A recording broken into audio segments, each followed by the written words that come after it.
Chapter 10:10. Are you going to tell me the truth? Huamin asked softly. Of course. Well, I'll tell you the truth. I don't treat you as an enemy now, but I'm not your friend either. Once you hurt me or my family, I'll still treat you as an enemy. Therefore, my attitude towards you depends on your attitude towards me or the people around me that I care about. You made it so complicated to even answer a question. Your brain is amazing. Huaxiqian smiled and sighed. Huamin couldn't tell from his face whether he was satisfied with this answer or not. However, what Huamin didn't know was that when Huaxiqian saw Huamin alive and well in this world again, he felt a sense of relief. He suddenly felt like the haze in his heart was swept away. It was as if the sun was especially bright today. The phrase, "your world can be filled with life because of one person," was not chicken soup for the soul, but rather, it was a true feeling.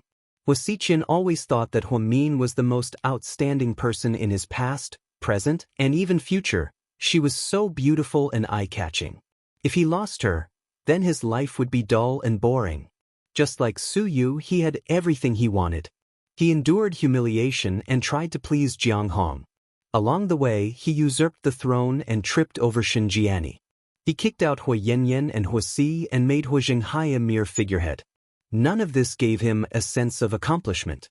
It was as if these things were meant to be his. Only Huamin was the most beautiful accident in his life. He liked this accident that God created for him. Even though she didn't belong to him yet, he still liked this accident. Soon, the nurse came back with 2 deliverymen behind her. Each of them carried a lot of bags of food. President Hua, I bought them. I bought a little bit of everything that was sold at the fruit store: strawberries, bananas, peaches, durians, cantaloupes, grapes, apples, pineapples, blueberries, longans. The nurse looked like she was going to list out all the fruits in the store. Huaxiqian quickly stopped her. You don't have to report to me. Send it to Dr. Hua's room, he ordered. Yes. The nurse obediently led the 2 deliverymen to Huamin's room. Thank you for the fruits. Huamin glanced at Huaxiqian and suddenly felt like he had a good side to him. Even though it was a waste to buy 2,000 yuan worth of fruits, his way of doing things made him feel good. Huaxiqian was different from Su Yu. He rarely squandered money like it was water, so his occasional extravagance was quite impressive. Go home. Don't go out and buy whatever you want to eat. Just call me when you get back, Huaxiqian said. You don't have to be so polite. You don't have to come to see me all the time. Huaxiqian, Huamin was still very guarded against him. She always remembered what Qin Chu told her not to get too close to him. Qin Chu would never wrongly accuse someone for no reason. There must be a reason why he said that. Huh? Hey, you're flattering yourself again. Who said I was here to see you? I came to Southside to talk to President Wu about the cooperation between the Hua Corporation and Southside. I was just passing by to see you. But I guess I misunderstood you. Huaxiqian's words made Huamin feel less burdened. Huamin turned around and went back into the room. He picked out a few fruits for Qin Chu to wash. Dr. Hua, your brother is so nice to you. The nurse who bought the fruits was so envious. Huh, really? Huamin thought that Huaxiqian was nice to her for a reason. She would rather believe that she was still useful to him. Huaxiqian originally planned to go upstairs and talk to President Wu. Ever since Qin Chu and Huamin got into trouble, President Wu seemed to be spending a lot of time at Southside. Southside was doing better and better, and its reputation was about to surpass that of the first hospital. Just then he vaguely saw a pretty figure in the hallway. After identifying her, he smiled and walked over. Chapter 10:11. Hi, Miss Song. President Hua. Song Yisher nodded. You're here to see Qin Chu? He asked. Song Yisher nodded again. You seem to have a good relationship with him. I've never seen Qin Chu with a woman other than Huamin. Really? Then it seems like I'm the accident in Qin Chu's life. Song Yisher was full of confidence. Huaxiqian smiled and shook his head. To Qin Chu, no one is an accident except for Huamin. Miss Song's confidence is sometimes a good thing, but sometimes you can't be so sure. After all, it'll be bad if you get slapped in the face. Song Yisher still smiled elegantly. You seem to have some prejudice against me. Song Yisher wasn't a fool. Every time Hua Xiqian saw her, she could tell what he was saying, especially when she knew that Hua Xiqian was Hua Min's brother. Although they weren't close, she was still very guarded against him. Prejudice? Of course not. I don't have any prejudice against beautiful women. I just really admire Miss Song. Now in the whole circle, you're a famous person. You haven't been back for long, but you're already so open. So I'm thinking, it's rare to find a woman as smart as you. Since you're so good, why are you looking for things that don't belong to you? It's so tiring to steal other people's things. It's better to find someone you like. President Hua, you're wrong. How do you know that I'm stealing other people's things and not taking back what belongs to me? I'm innocent too. I'm also the victim. I don't feel good about it either. I'm also a victim. Song Yisher pretended to be pitiful, but her words were very obvious. She had met Qin Chu when she was 8 years old, and Hua Min was the third party. Therefore, she did not think that she was a mistress. That's why I say, some people are smart all their lives, but sometimes they're stupid. I really don't want Miss Song to be such a woman. What does President Hua mean by this? Is he warning me? Do you want to fight for someone?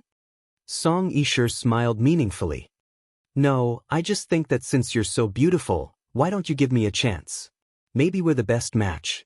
Faced with Hua Xiqian's half-joking confession, Song Yisher lowered her head and chuckled. President Hua, don't make fun of me. You have so many women around you, and you're never short on any of them. Why would you stop at me? I know myself very well. If you knew your place, you wouldn't keep staring at Qin Chu. Miss Song is a smart person. Sometimes, you shouldn't go overboard. Hua Min, how should I put it? You might think that she's easy to deal with, but the truth is, if she wants to mess with you, she can do it in a matter of minutes. You're smart, but she's smarter than you. You should be careful. Hua Xiqian's explicit reminder made Song Yisher very unhappy. Who was Hua Min? Would she be afraid?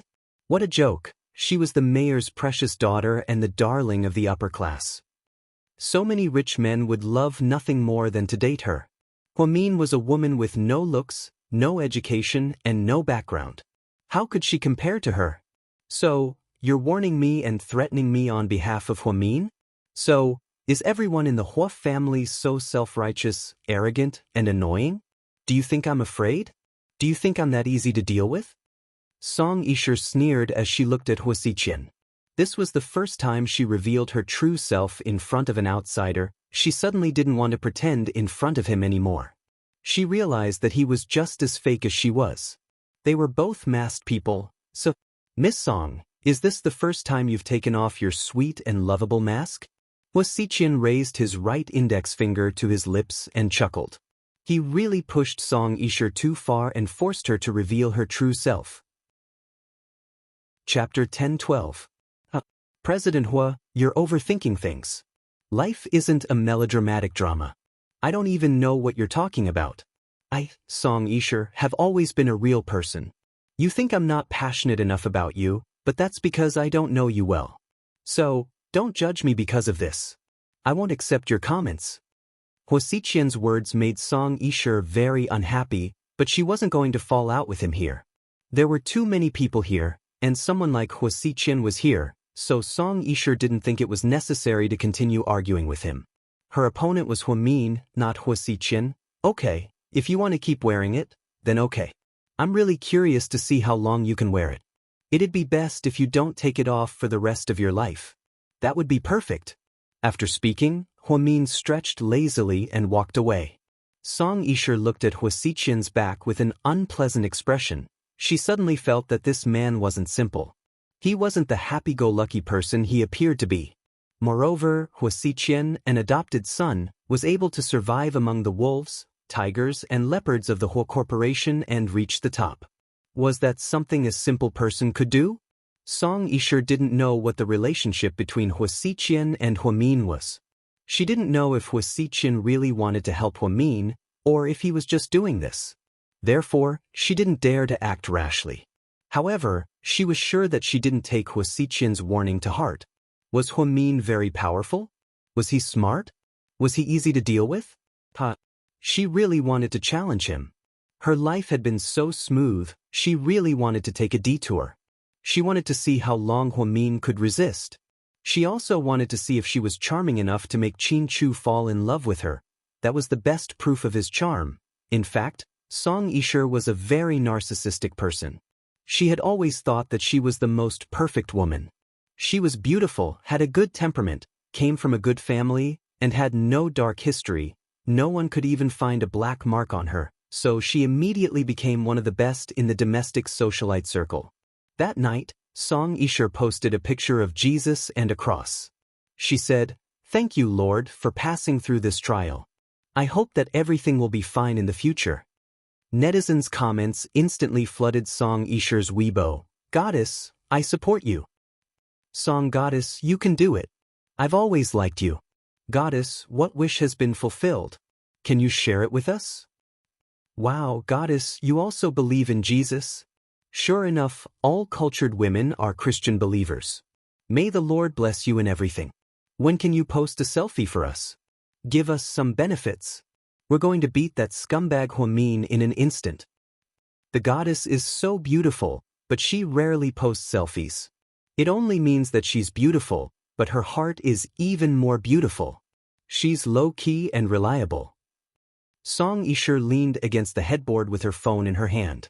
As she read the comments on Weibo, the corners of her lips curled up slightly. She was very satisfied that these people were sucking up to her. She felt like this was how her life should be. Everyone was looking at her, and everyone was envious of her. Everyone knew that Song Yishe was living a good life. Inside a private mansion, when Jiang Xiaowei saw this, she was about to explode in anger. "I'm so angry, there are so many shameless people in the world. Why is she the worst?" "Slightly, what's going on?" Wei Liao was making milk for Jiang Xiaowei. He saw her throw her phone on the coffee table with a loud bang. It was obvious how angry she was. "Bitch Song." Jiang Xiaowei cursed in a flustered and exasperated manner. "Slightly. Are you arguing with her again?" Wei Liao asked worriedly. Ever since Jiang Xiaowei got pregnant, her temper seemed to have gotten worse. She would immediately explode whenever she encountered injustice. Even Qin Chu's mother had been scolded by her before. Tang Chuan once joked, "What is love? Everything has its vanquisher." Even someone as smart as Wei Liao could be conquered by Jiang Xiaowei and work for her without complaint. Chapter 10:13. Fight with her? Does she even have the right? I'm scared that she'll dirty me. I used to think that Huamin was too low-key. What about now? Wei Liao asked with a smile. Now, I think that Huamin was right to ignore her. She's a bitch. Just her mask disgusts me to death, and she still wants to pretend to be a goddess. Calm down, there are people like her in this world. The world is big and full of wonders, Wei Liao comforted her. No, I have to yell at her before I sleep. After speaking, Jiang Xiaowei left a comment on Song Yishe's Weibo using her sock puppet account, master of curbing all kinds of bitches. There's no such thing as a goddess in this world. Many people want to sleep with her, so she became a goddess? But I'm sorry, if I were a man, I wouldn't want to sleep with a woman like you. I'm afraid that when I wake up in the middle of the night, I'll see a different face. After all, not everyone can have two faces. I think you didn't learn how to draw in Italy, but how to draw skin. Jiang Xiaowei's classic comment made Song Yishe's fans furious, and they immediately attacked her. However, her Weibo banned comments, so those people couldn't yell at her in the comments. They could only at her. Song Yishe's face darkened when she saw the comments.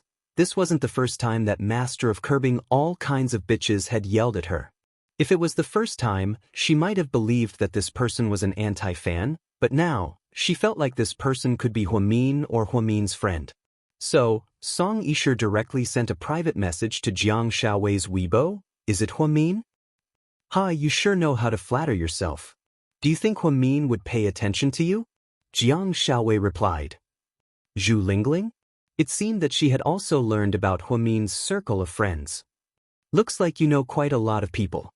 You must have investigated Huamin quite a bit. You really don't have good intentions. Jiang Xiaowei sneered. It's Miss Jiang, right? I should call you Mrs. Wei now. Song Yisher said. She could almost tell from her tone that this was Jiang Xiaowei, because Zhu Lingling's words were not so sharp, and she did not have such a high EQ. Only Jiang Xiaowei had such a sharp tongue. That day at the entrance of the operating room, Jiang Xiaowei had scolded everyone, and it wasn't like she hadn't seen it. Who is Jiang Xiaowei?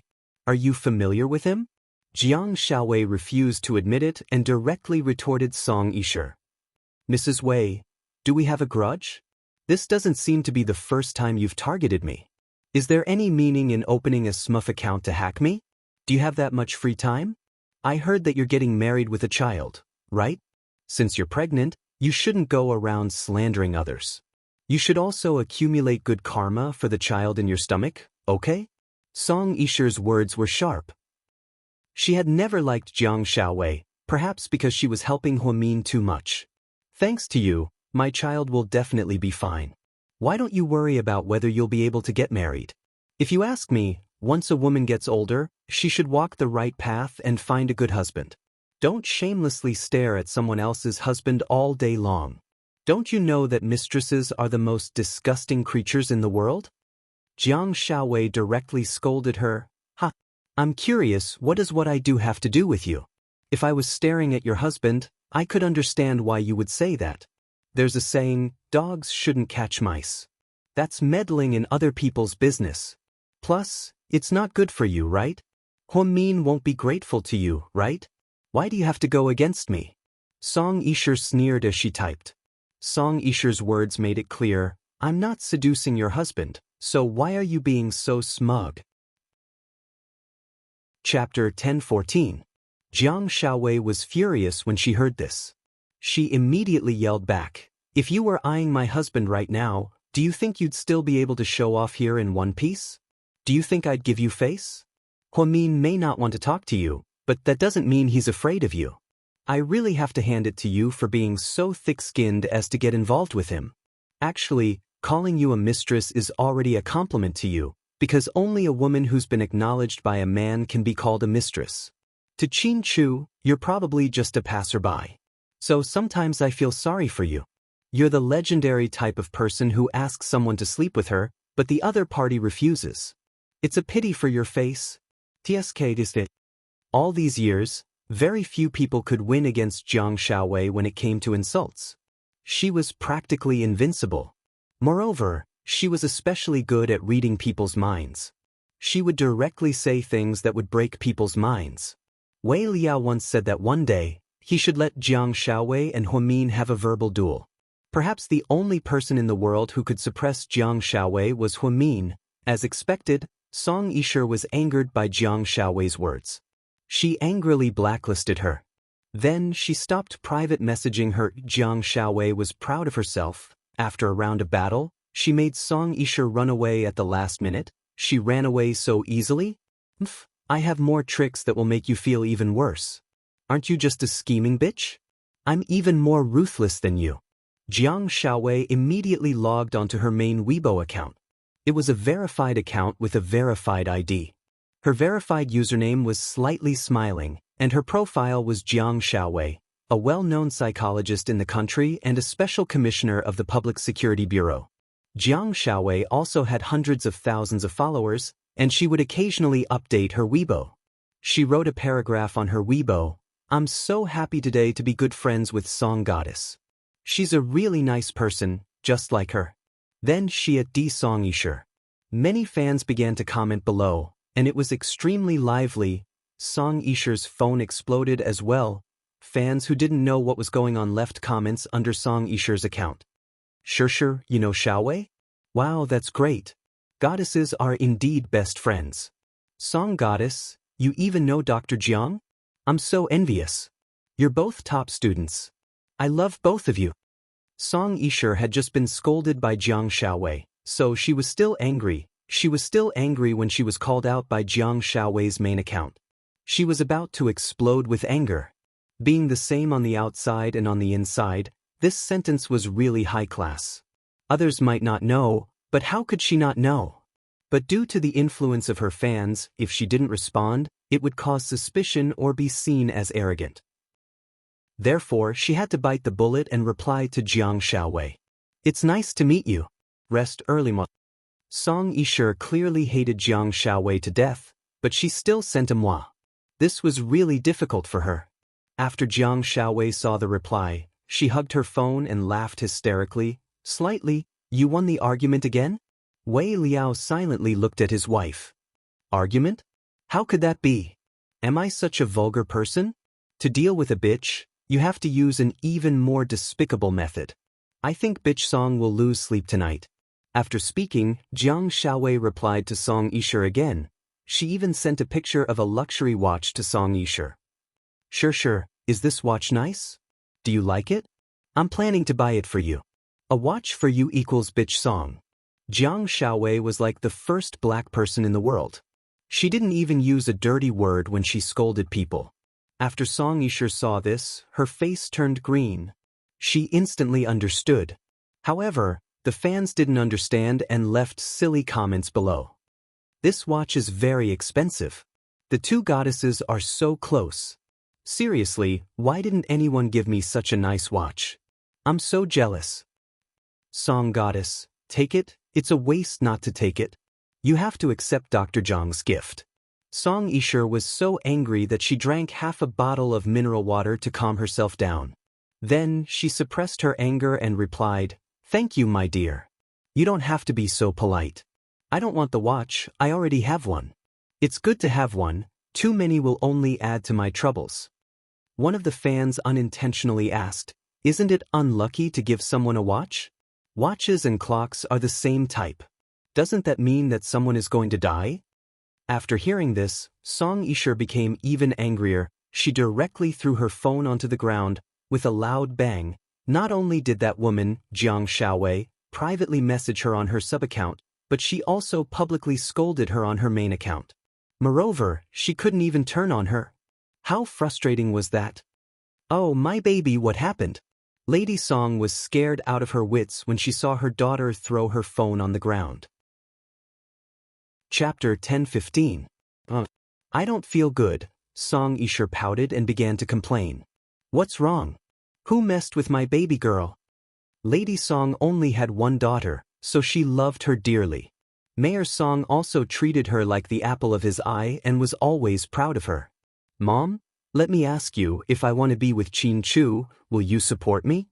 In front of her mother, Song Yishe publicly expressed her feelings for Qin Chu for the first time.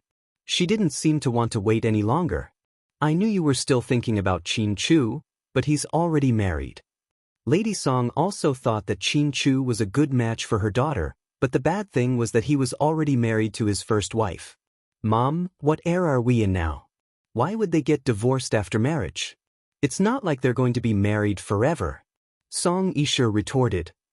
But my baby girl is going to marry a divorced man. Why do I feel like you're being wronged?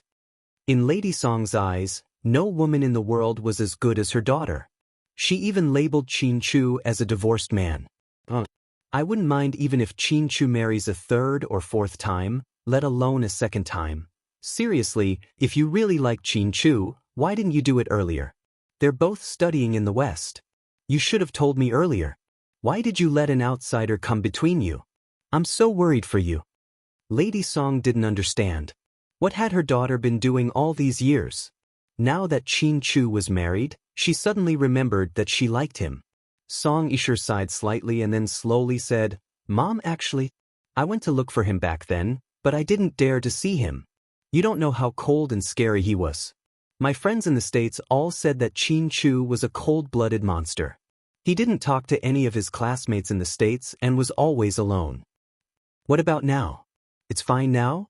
Mrs. Song asked in confusion. Yes, I thought I didn't care anymore, but now that I see him being so gentle to Huamin, I feel very uncomfortable. I know I'm still not reconciled. I was too confident in the past.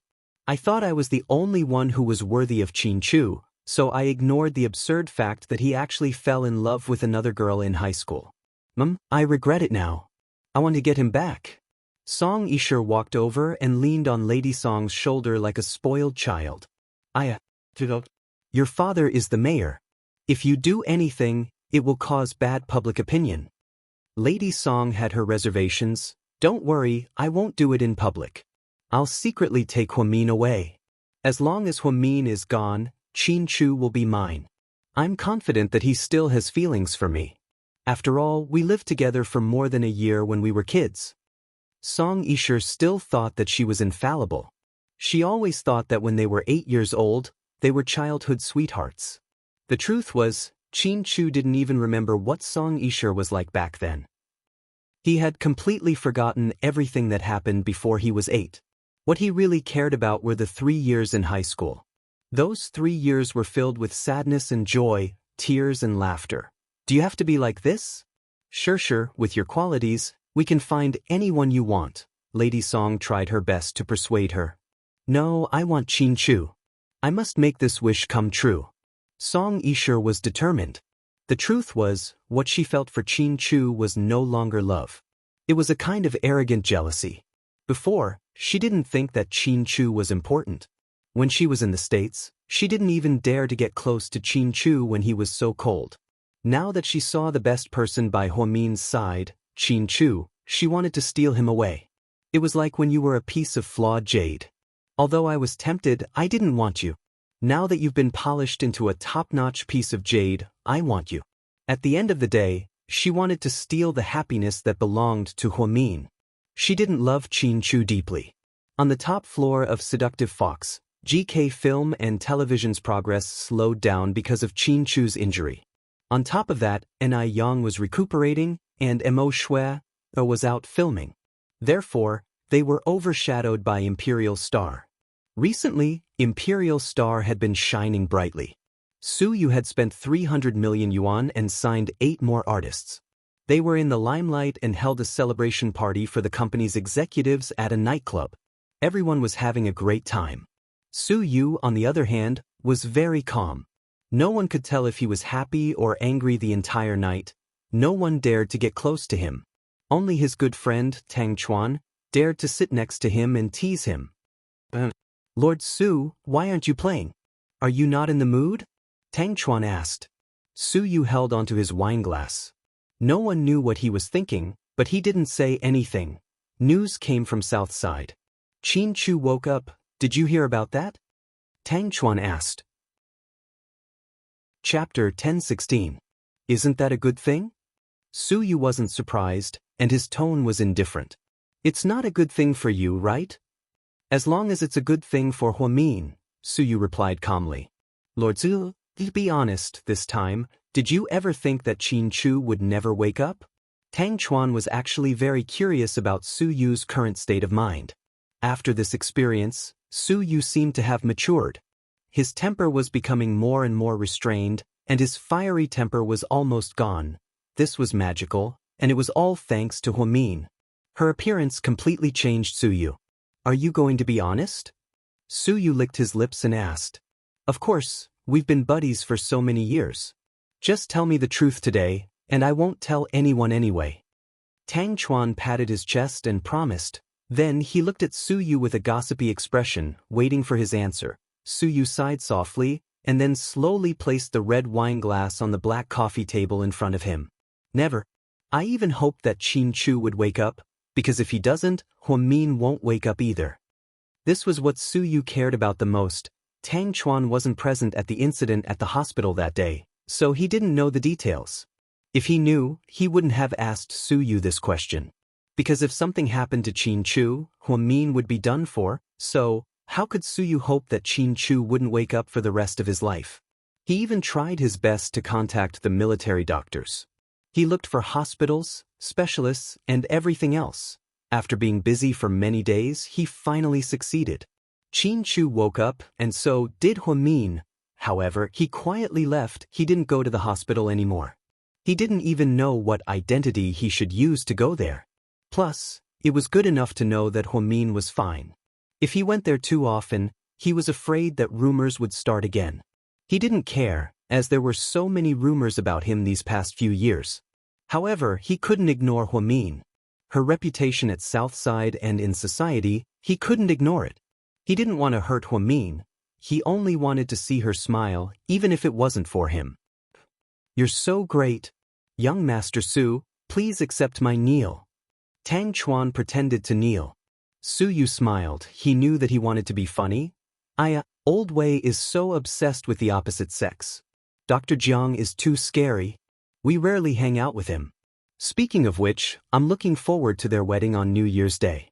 Oh right, you're the best man, right? You're the groomsman, Steve? Tang Chuan continued to gossip. That's still a long way off, I haven't even thought about it. Su Yu smiled.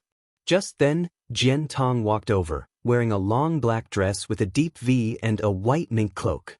She looked elegant and graceful. President Su, upon seeing this, Tang Chuan immediately left. Su Yu nodded. Why aren't you drinking? Not in the mood? Jian Tong asked. No, I'm just a little sleepy. Do you want to come to my place tonight? Jian Tong asked. Su Yu was silent, thinking about how to answer. Jian Tong continued. My place is newly renovated. One of the rooms is decorated in the style of your old mansion.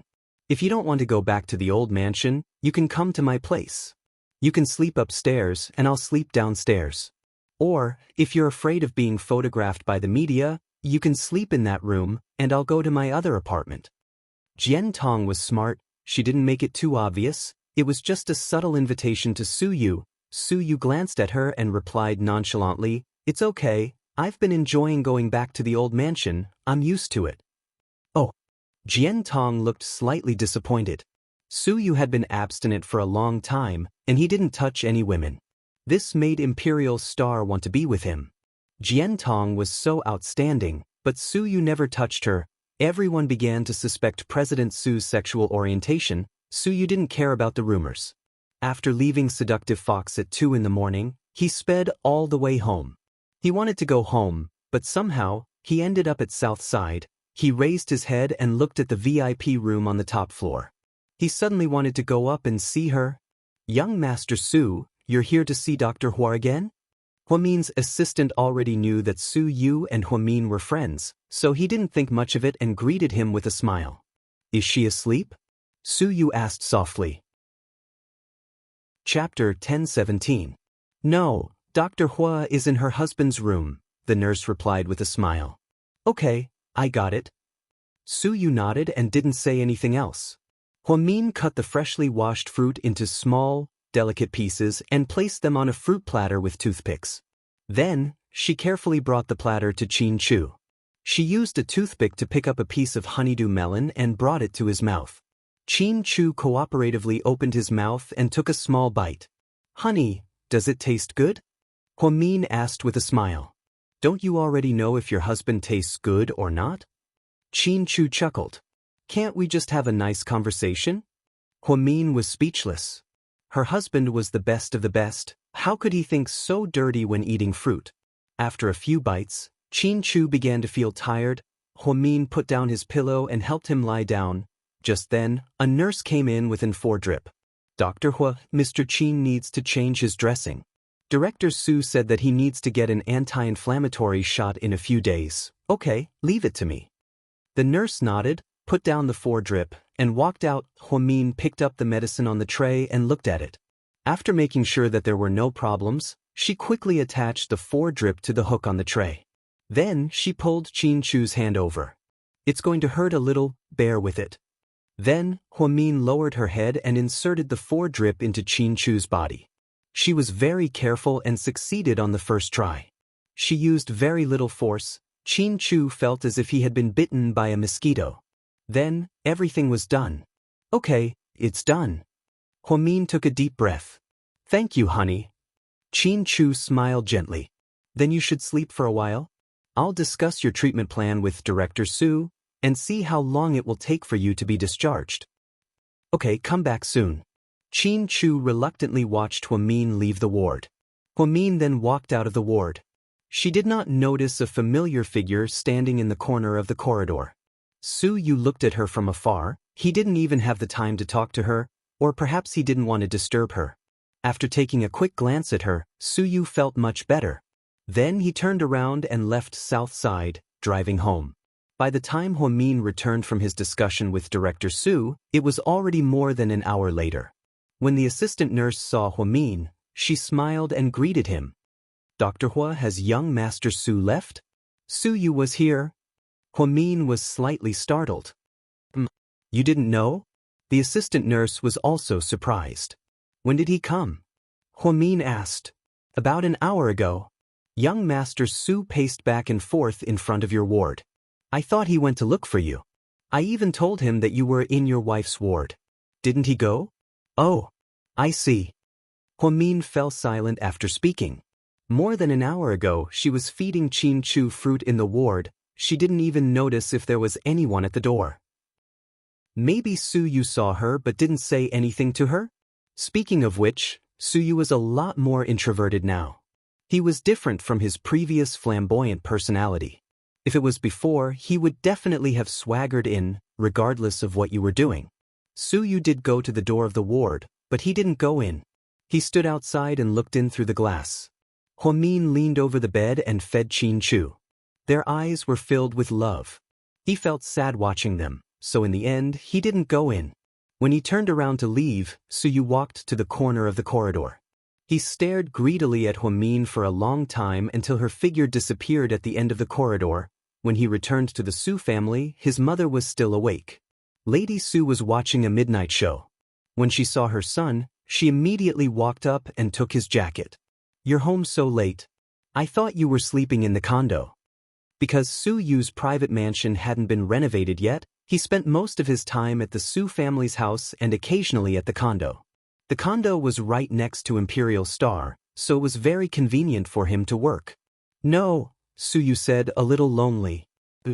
I heard from your grandpa that you agreed to go on a blind date? Lady Su looked at her son and asked gently. Chapter 10:18. Yeah. Su Yu nodded, looking a little tired. Don't you hate blind dates the most? Why did you? Lady Su looked at her son with heartache. She was anxious before and wanted her son to get married soon, so she often looked for socialites for her son. But later, she realized that he didn't like any of them and wasn't interested in anything. Lady Su once thought that her son had a sexual orientation problem and worried for a long time. Later, she found out that her son had a girl he liked, but that girl had someone she liked. In the process of getting to know Huamin, Lady Su realized that Huamin was indeed a very good girl.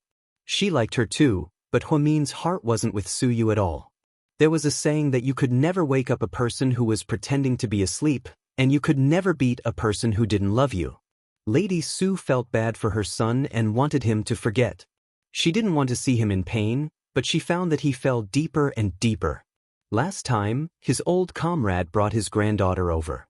She thought that there was a chance and said that he knew, but after a few days, Su Yu chased her away. He was so impatient that he couldn't even be bothered to send her to the airport. He arranged for Imperial Star's PR department to pick her up. So, he suddenly agreed to go on a blind date with his grandfather. Did her son think it through? Or, I promised Grandpa, so I'll do it, Su Yu said listlessly. Then, without waiting for Lady Su to ask more, he turned around and went upstairs. Under what circumstances did he agree to go on a blind date with his grandfather? Was it under the circumstances that his grandfather agreed to get him a military doctor? In the end, it was all for Huamin. He didn't think that there would be a day when he would sacrifice himself for others. When Huamin returned to the ward, Qin Chu was still awake. Seeing that the four was finished, Huamin gently asked him to remove the needle. Then he pressed his finger on the needle hole to prevent bleeding. Honey, yes.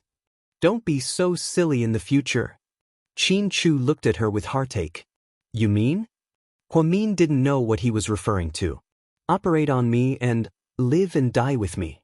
Although I don't want to leave you when it's time to leave, I still hope that you can live well and not do anything stupid. During the day, after listening to Gao Ran's story, Qin Chu's heart was heavy. However, he never had the chance to tell Huamin. Now that there were only the two of them, Qin Chu felt sad, but he still said it out loud. Fine, if you marry me, you won't care about me anymore? Do you want to leave me alone? Huamin pretended to be even angrier. No, I just think that you have a lot of unfinished business. You still have Jixin to take care of, you still have your mother to repay, and you still have your biological parents to find. Anyways, you still have so many unfulfilled wishes in this world. How can I bear to let you leave with me? Qin Chu was a man of few words. He rarely spoke in long paragraphs to you. Therefore, when Huamin heard this, he was deeply moved. Don't even think about leaving me.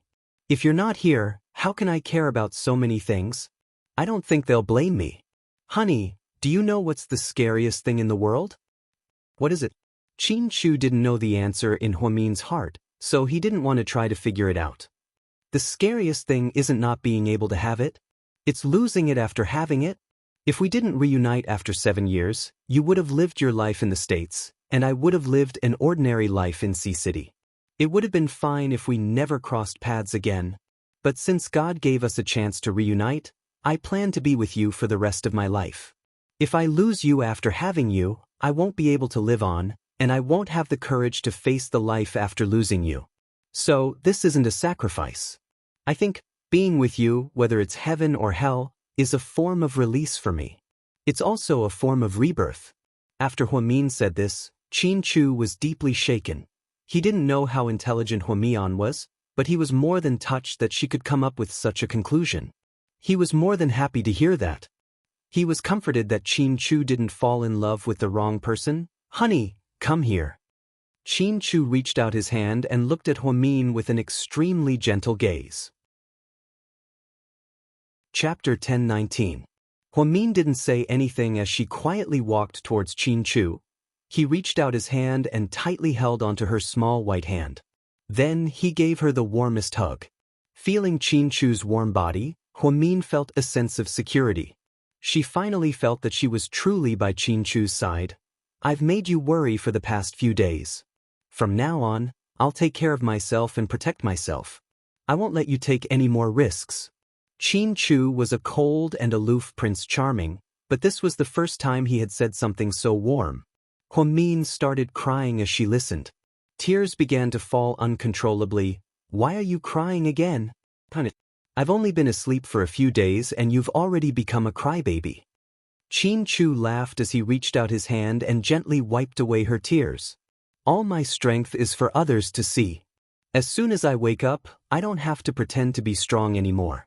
I can cry, I can laugh, I can do anything I want.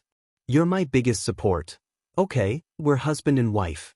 Let's not talk about strangers. Even if I want to confess, today isn't the day. I want to confess to you properly at your wedding. Wedding? Huamin wiped away her tears and looked at Qin Chu in surprise. Are you dumb? We haven't even had a wedding yet. Qin Chu laughed. But aren't we already married? It's the same whether we have a wedding or not. How is it the same? Every woman has to have a grand wedding in her life.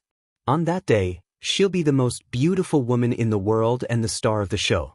As for me, I'm going to give you a grand wedding and let the world know that I, Qin Chu, have married the person I love the most. Huamin's cheeks turned slightly red as she looked at Qin Chu lovingly. From the very beginning, they had no choice but to hide their marriage. She didn't even think about whether or not they would have a wedding in the future, because Huamin felt that as long as two people loved each other and lived happily together, why should they care about the formalities? But he didn't expect that Qin Chu had been planning this all along. He didn't want her to suffer at all. After I'm discharged, we'll go home and discuss the date and details with my parents. The two of them feel guilty, so they want to apologize to you solemnly. Huamin shook his head. Although they were wrong, since they are my elders, I won't hold it against them. Why should I ask them to apologize to me? Wouldn't that be killing me? I've always felt that when it's possible to make mistakes, one should spare them. Don't make things difficult for others, and don't make things difficult for yourself. Just do as you wish. Huamin's temperament had always been so indifferent. He always exuded a mature and steady aura that did not match his age. Therefore, she could take care of many important matters and shoulder many burdens by herself. You're too calm, so sometimes people can't help but bully you. Qin Chu reached out and touched her face. With Mr. Qin around, who dares to bully me? Huamin smiled mischievously. Qin Chu couldn't help but lean over, hold her face, and kiss her again. He couldn't get enough of Huamin even if he loved her 1,000 times. He already had the most precious thing in the world, so even if he really couldn't pass this time, he could die without regrets. While taking care of Qin Chu, Huamin also recovered a lot of energy. Occasionally, he would talk to his mother and Jixin, but they were still in the dark. In the blink of an eye, Qin Chu and Huamin had been living at Southside for almost half a month. Jiang Xiaowei came every day. During the day, she would come to take a look and then leave. Zhu Lingling came every 2 days. Because she still had work to do, Huo Xiqian also came occasionally. Only Su Yu came. After Qin Chu woke up, Huamin never saw him again. She lived and ate with Qin Chu at Southside. Everyone at Southside knew that Dr. Huo cared a lot about her lover. The young nurses often teased her, asking Dr. Huo, "When are you going to have a baby? It would be so beautiful." Every time that happened, Huamin would smile slightly and not say anything. But then she would go to a place where no one was around and secretly hurt herself. Why couldn't she get pregnant? She stroked her flat stomach. She had slept with Qin Chu many times before. Sometimes, when Mr. Qin was in high spirits, they would do it several times a night. Recently, he was injured and didn't have the chance. But he had recovered well these past few days. Was she going to fuck him? Huamin thought about it and felt her cheeks burn. Chapter 10:20. Huamin had already changed into her white coat. She would occasionally make house calls since she lived at Southside. "Dr. Hua, the hospital director is looking for you." Huamin turned around and went to the hospital director's office after hearing her assistant's words. "Come in." When Huamin entered the office, not only was President Wu there, but also Deputy Director Chen, who had just arrived, as well as many experienced professors and department directors. "Is this a meeting, Director?" Huamin was a little nervous because she didn't bring any notes. She didn't prepare anything. "It's not a meeting. Sit down first." Huamin listened to President Wu anxiously and slowly sat down. Then, everyone suddenly burst into thunderous applause. Huamin was dumbfounded. "Director, is something good happening?" Huamin was scared. Was he going to send her off? After all, she hadn't worked for almost 20 days. She had been delayed for so many days.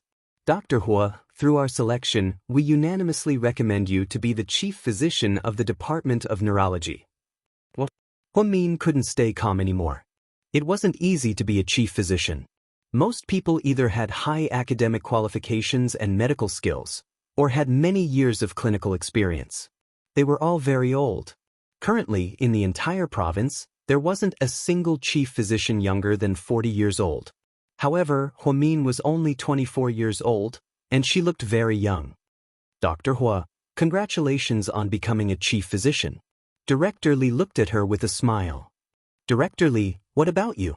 Huamin knew that it was impossible for a department to have 2 chief physicians.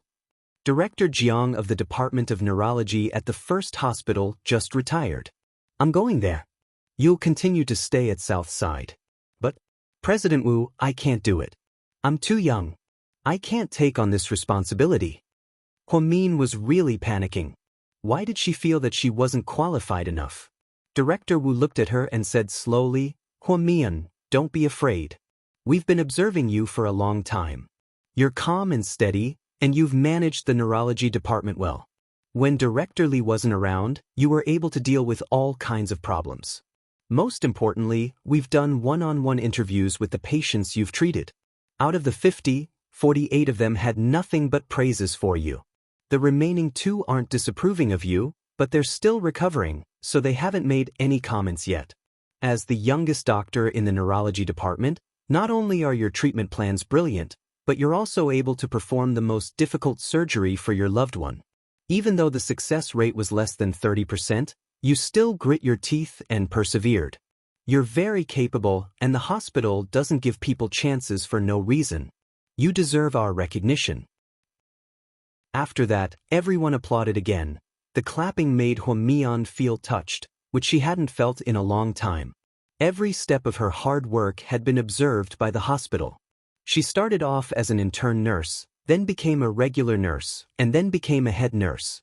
Later, the hospital made an exception and recommended her to take the doctor's license exam, so she became a doctor in the Department of Neurology. Now, she was even going to be a chief physician. Huamin felt that she was really lucky. Not everyone's hard work could be recognized. Dr. Hua, you're really great. Yeah, Dr. Hua, you can do it. Do your best. A few experienced doctors praised and cheered for her. Huamin, why aren't you thanking the director? Director Li reminded her with a smile. Only then did Huamian realize what was going on and quickly bowed to him. Thank you, Director. Thank you, Director Li. Thank you to all the seniors who recommended me. I will definitely work harder in the future and strive to be as outstanding as all of you. When Huamin walked out, she was still excited. Being promoted to chief physician as an exception was the dream of many people. Many of her classmates in medical school were still intern nurses, and some of them couldn't take it anymore and changed careers. She was the only one who still persisted in her childhood dream, so stubbornly. All the corridors and wards at Southside heard the announcement. Important announcement. Effective today, Dr. Huamin, a doctor in this area, has been promoted to chief physician of the Department of Neurology due to her outstanding performance. All the doctors and nurses said, "Congratulations, congratulations," when they saw Huamin. When Huamin entered Qinchu's ward, she couldn't suppress the excitement in her heart. "Honey, did you hear the announcement?" Huamin asked excitedly as she pointed at the small radio in the room. "What did I hear?" Qinchu pretended to be sleepy and asked in a daze. Chapter 1021. You really didn't hear anything? It was announced to the entire South Side. Huamin was a little disappointed. Qinchu sat up in a daze and leaned against the pillow behind him. He rubbed his eyes and said, "What's up, honey? I just woke up." "Okay, you really slept at the right time." Huamian pouted and looked disappointed. How nice would it be if he was her husband? Would he be able to be excited with her? Seeing how cute Huamin was, Qinchu couldn't help but laugh. "Did something good happen?" "No. Go back to sleep, I'll go wash your clothes." Huamin turned around and picked up Qinchu's pajamas. She was about to walk to the bathroom. Luckily, Qinchu reacted quickly and grabbed Huamin's sleeve. "Honey, congratulations on becoming a chief physician, you're awesome." Huamin turned around abruptly. "Okay, you lied to me." Then she threw the dirty clothes at Qinchu's face, smiled, and bit the back of his hand. She didn't use too much strength. It was as if she was seducing him. "Honey, it's such a waste to bite there. Can you bite somewhere else?" Qinchu couldn't help but tease her. Huamin looked up. Her innocent eyes made Qinchu want to pounce on her and eat her up. "You can help me take off my pants first, then we can talk about it." Huamin immediately understood. She immediately raised her fist and punched Qinchu's shoulder. "You're so impure. How can you say something so inappropriate? Oh my God. Mr. Qin has completely changed." "I didn't change, I'm different from person to person. I'm my wife, of course I can eat her up however I want." Qinchu hugged Huamin's shoulder and allowed her to pound him with a face full of happiness. Huamin leaned on his shoulder and gently lifted his shirt. Looking at that hideous scar, her heart ached. Professor Feng's suturing skills were superb. Although there were no scars, it would take 2 summers for the wound to fade. It still looked scary. Huamian lifted her finger and gently drew circles around the scar. Qinchu's life was hanging by a thread because he was trying to save her. She would never be able to forget this incident. Perhaps one day, when he was 80 years old, he would be too old to remember anything. He would never forget this matter. "Hubby, it's so good to have you." Her head was tightly pressed against his arm as she whispered in his embrace. "Honey," he called out softly. Do you want it?" "Fuck off." Huamin felt like she couldn't have a pleasant conversation with Mr. Qin anymore. Every few sentences he said, he would start flirting with her and talk dirty. She didn't even know how to respond to him. "Honey, what?" "Do it." "Damn. Qinchu, will you die if you stop flirting with me?" Huamin blushed as she questioned him. "If I don't eat you, I'll feel terrible, especially when I can't eat you even if I want to." Qinchu looked wronged. "You'll be discharged in a few days, can't you just bear with it?" Huamin looked at him, amused. "Bear with it for a few days? A few days is a long time to me." "Huh, keep pretending." Huamin burst out laughing. She looked at Qin Chu's wronged face and felt like a little bitch. Qin Chu looked at Huamin from head to toe and finally fixed his gaze on the area below the neck and above the stomach. What are you looking at? Huamin covered her chest with her hand. Chapter 1022. Honey, I remember buying you a couple of deep V-neck knitted sweaters. Why don't you wear them? Qin Chu was speechless as he looked at her white lab coat and couldn't see anything. How dare you say that? How can I wear such a big neckline outside? Huamin glared at him. You don't have to wear it outside, just wear it for me to see. I don't care about anyone else, I'll gouge their eyes out if they see you, Qin Chu said with a smile as he put one arm around Huamin's head and leaned in. This time, he kissed her ear. His movements were very gentle, as if he was tickling her ear with a feather, making her heart itch. Honey! Huamin felt like her willpower was gradually collapsing. Suddenly, the door to the room was pushed open. Is it really okay for you two to do something so inappropriate in broad daylight? Gao Ran was jealous. Zhu Lingling was standing behind Gao Ran, covering her mouth as she laughed. Ahem. Huamin immediately stood up and fixed his collar. Qin Chu looked over and his face darkened. Why did these two bastards come in at this time? Hey, you two did it on purpose, right? Qin Chu thought that Gao Ran had to come at this time of all times. He was speechless. Why would we? We're not gods, how would we know that you two would be so wild? It's broad daylight, not only did you not block the curtains but you also didn't lock the door. Oh. I'm blushing just looking at you. Don't pretend to be innocent, there's no such thing as blushing. Someone who was obsessed with AV since middle school would blush. Are you kidding me? Qin Chu directly exposed Gao Ran. Zhu Lingling glanced at him with a funny look in her eyes. Huamin also laughed as she looked at Gao Ran, who was embarrassed by Qin Chu. Don't talk nonsense, Qin Chu. Let me tell you, I don't know any of those Japanese names, such as. I don't know any of them. Fuck, you're so much better than the ones I know, you little yellow man. Zhu Lingling angrily stepped on Gao Ran's foot. Her high heels pricked his foot. Oh my god, it hurts. We can't turn against each other just because of Qin Chu's words. We're on the same side, we have to work together to fight against the Qin Chu couple. Who's on the same side with you, little Gao? Zhu Lingling yelled. Huamin couldn't stop laughing, and she gave her husband a thumbs up. Mr. Qin, you're amazing, you managed to turn my Lingling against you with just one sentence. Qin Chu, you're so inhumane. It's immoral of you to betray your brother. Qin Chu put his hands behind his head and slowly replied, I'm not betraying you, I'm just reminding Zhu Lingling that you're very skilled, and that you've learned all kinds of martial arts since you were young. So, if she follows you, she'll be able to eat meat. Gao Ran, Zhu Lingling, Huamin laughed so hard that she almost wanted to prostrate herself at her husband's feet. The two of them were obviously caught in the act, but now, they were the ones in an awkward situation. Mr. Qin was really smart. He was able to turn the situation around with just one sentence. With such a powerful husband, why would she worry about being bullied by others? She was going to be tortured to death by her husband's scheming methods. Okay, I'm not going to talk nonsense with you guys. When will Qin Chu be discharged? Gao Ran looked at Huamin and asked. About 3 or 4 days. That's not bad, there's one more Christmas, and we're both on vacation. Do you guys have any plans? Why don't we all spend Christmas together? We can celebrate Qin Chu's recovery, Gao Ran asked with a smile. Chapter 1023. Zhu Lingling nodded. I told him that we're going to the hot springs in the southern snowy mountains to fish and play mahjong, but he said it was too boring.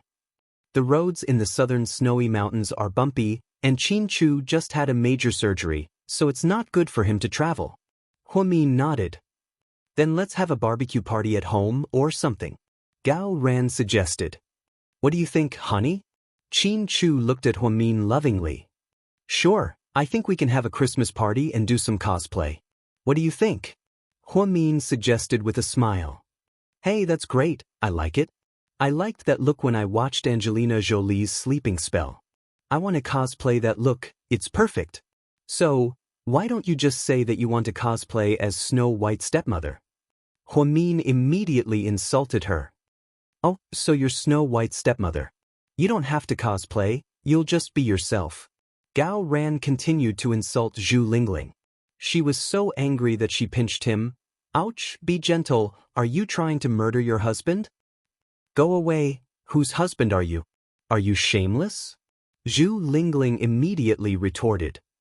Are you two flirting? It seems like you've been making fast progress lately. Huamin interrupted with a smile. Gao Ran immediately changed the subject. Then it's settled, right? We'll start on the 24th and do it from Christmas Eve until Christmas Day.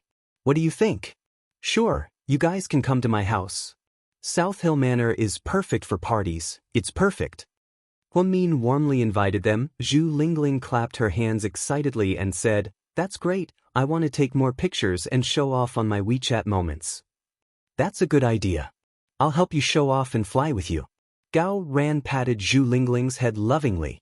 The four of them laughed and continued to tease him. At noon, Huamin ordered exquisite takeout. The four of them ate and chatted in the ward. During this time, they talked about the mastermind of this incident. Gao Ran said that Zhou Guangwei and the remaining members of the gang had been executed. The scar-faced man had died in the gunfight. The only one who hadn't been caught was the mastermind behind this incident, which was Zhou Guangwei's godfather, Wang Lin. Qin Chu's expression was calm. There's no need to look for him. Just close the case. Leave that person to me. Don't tell me you're going to? Gao Ran looked at him and hesitated. Qin Chu didn't say anything either. For some reason, he didn't say anything in front of Huamin and Zhu Lingling. After Zhu Lingling and Gao Ran left, Huamin was busy washing clothes for Qin Chu. Just as the sky turned dark, a special patient arrived in the ward. An orange Bugatti Veyron was parked at the entrance of South Side. Rick quietly went upstairs. Huamin was just about to go to the neurology department to get some documents when she bumped into Rick at the door. Rick was wearing a dark gray cashmere coat and black deerskin gloves. There was never a smile on his face. He had short brown hair and dark blue eyes. He never had bodyguards around him like other bosses. Rick was tall and mighty, and he always liked to be alone. Is Qin inside? Yes, Huamin replied. Rick nodded, knocked on the door, and walked in. Huamin felt like Qin Chu and Rick always had a lot of secrets between them. With her around, it was inconvenient for the two men to talk. So, she didn't go in. Instead, she went to the neurology department. Rick. Seeing Rick walk in, Qin Chu put down the book in his hand. How are you? He asked. I'm recovering very well. I didn't die from a disaster. I knew you'd be fine. Rick seemed to have a lot of confidence in Qin Chu. Then he took out a few photos from the pocket of his coat and handed them to Qin Chu. The man in the photos died a horrible death. His head was covered in blood. Most people wouldn't be able to stand these photos because they were too gory. However, Qin Chu calmly flipped through the photos. His eyes were calm and unperturbed. Chapter 1024. My brother tracked his whereabouts in Australia and trapped him in a motel. He shot him in the head. Thank Lino for me. Qin Chu nodded.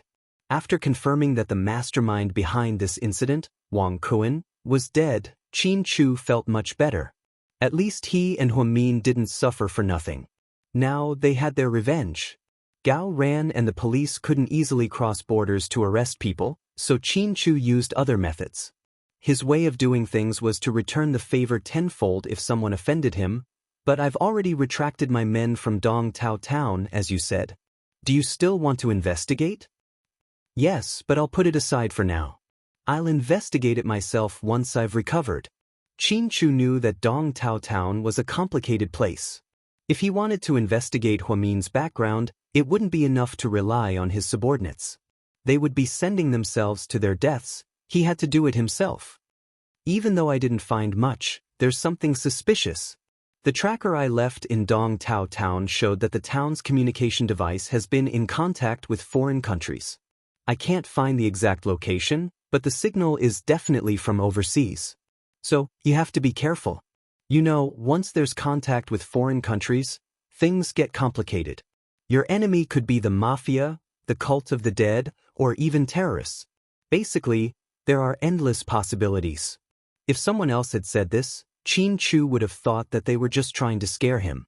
But if it was Rick who said it, it had a different meaning. Rick had been in charge of the family business since he was young, so he was very good at investigating information. If his equipment couldn't find anything, it could only mean that the other party was even better. Then, what kind of secret was hidden in a small town like Dongtao Town? What kind of foreign power was it related to? Could it be Hua Min's biological parents were overseas? Qin Chu went into deep thought again. Hua Min went to the neurology department to take over some of the documents left behind by Director Li and prepare for her official return to work. When she returned to her post, she was the youngest chief physician in the entire province, or even the entire country. Her colleagues no longer addressed her as Dr. Hua. Instead, they addressed her as Department Director Hua. Although it sounded old, she enjoyed it very much. Being an outstanding doctor was her lifelong dream. After finishing his work, Hua Min returned to the ward. He wanted to ask Qin Chu what he wanted to eat. Did he call from the hospital cafeteria, or did he order food? Song Yisher came at this time. Qin Yumin rarely came to GK because he was helping Qin Chu take over GK. Lady Qin would occasionally visit during the day, but because she was too embarrassed to face Hua Min, she didn't visit as often. Song Yisher was quiet for 2 days. Hua Min thought that she would not come again. Unexpectedly, not only did she come, but her mother also came. The mother and daughter brought an exquisite food box, which was filled with steaming hot food. Qin Chu, how's your recovery going? Lady Song asked with a smile. Thank you, Auntie Song. I'm fine now, I'll be discharged soon. That's good, that's good. Ever since your accident, Xianxia couldn't sleep at night. She always talks about you and cries whenever she talks about it. Look, her eyes are swollen. Lady Song dragged Song Yisher over. As expected, Song Yisher's eye bags were very obvious. She smiled at Qin Chu, embarrassed. Thank you for your concern. My husband will be discharged in 3 days. You don't have to come back and forth. It's quite troublesome, Hua Min interrupted. Lady Song ignored Hua Min and took over the food box. Xianxia said you like fish. This morning, we went to the market to buy some base. We steamed one and stewed the other. Which one suits you? Chapter 1025. I don't like fish anymore, Qin Chu replied faintly. Song Yisher froze. But Mama Qin said you really like it? Maybe my mom misunderstood me. Thank you for your kindness, but my wife loves fish.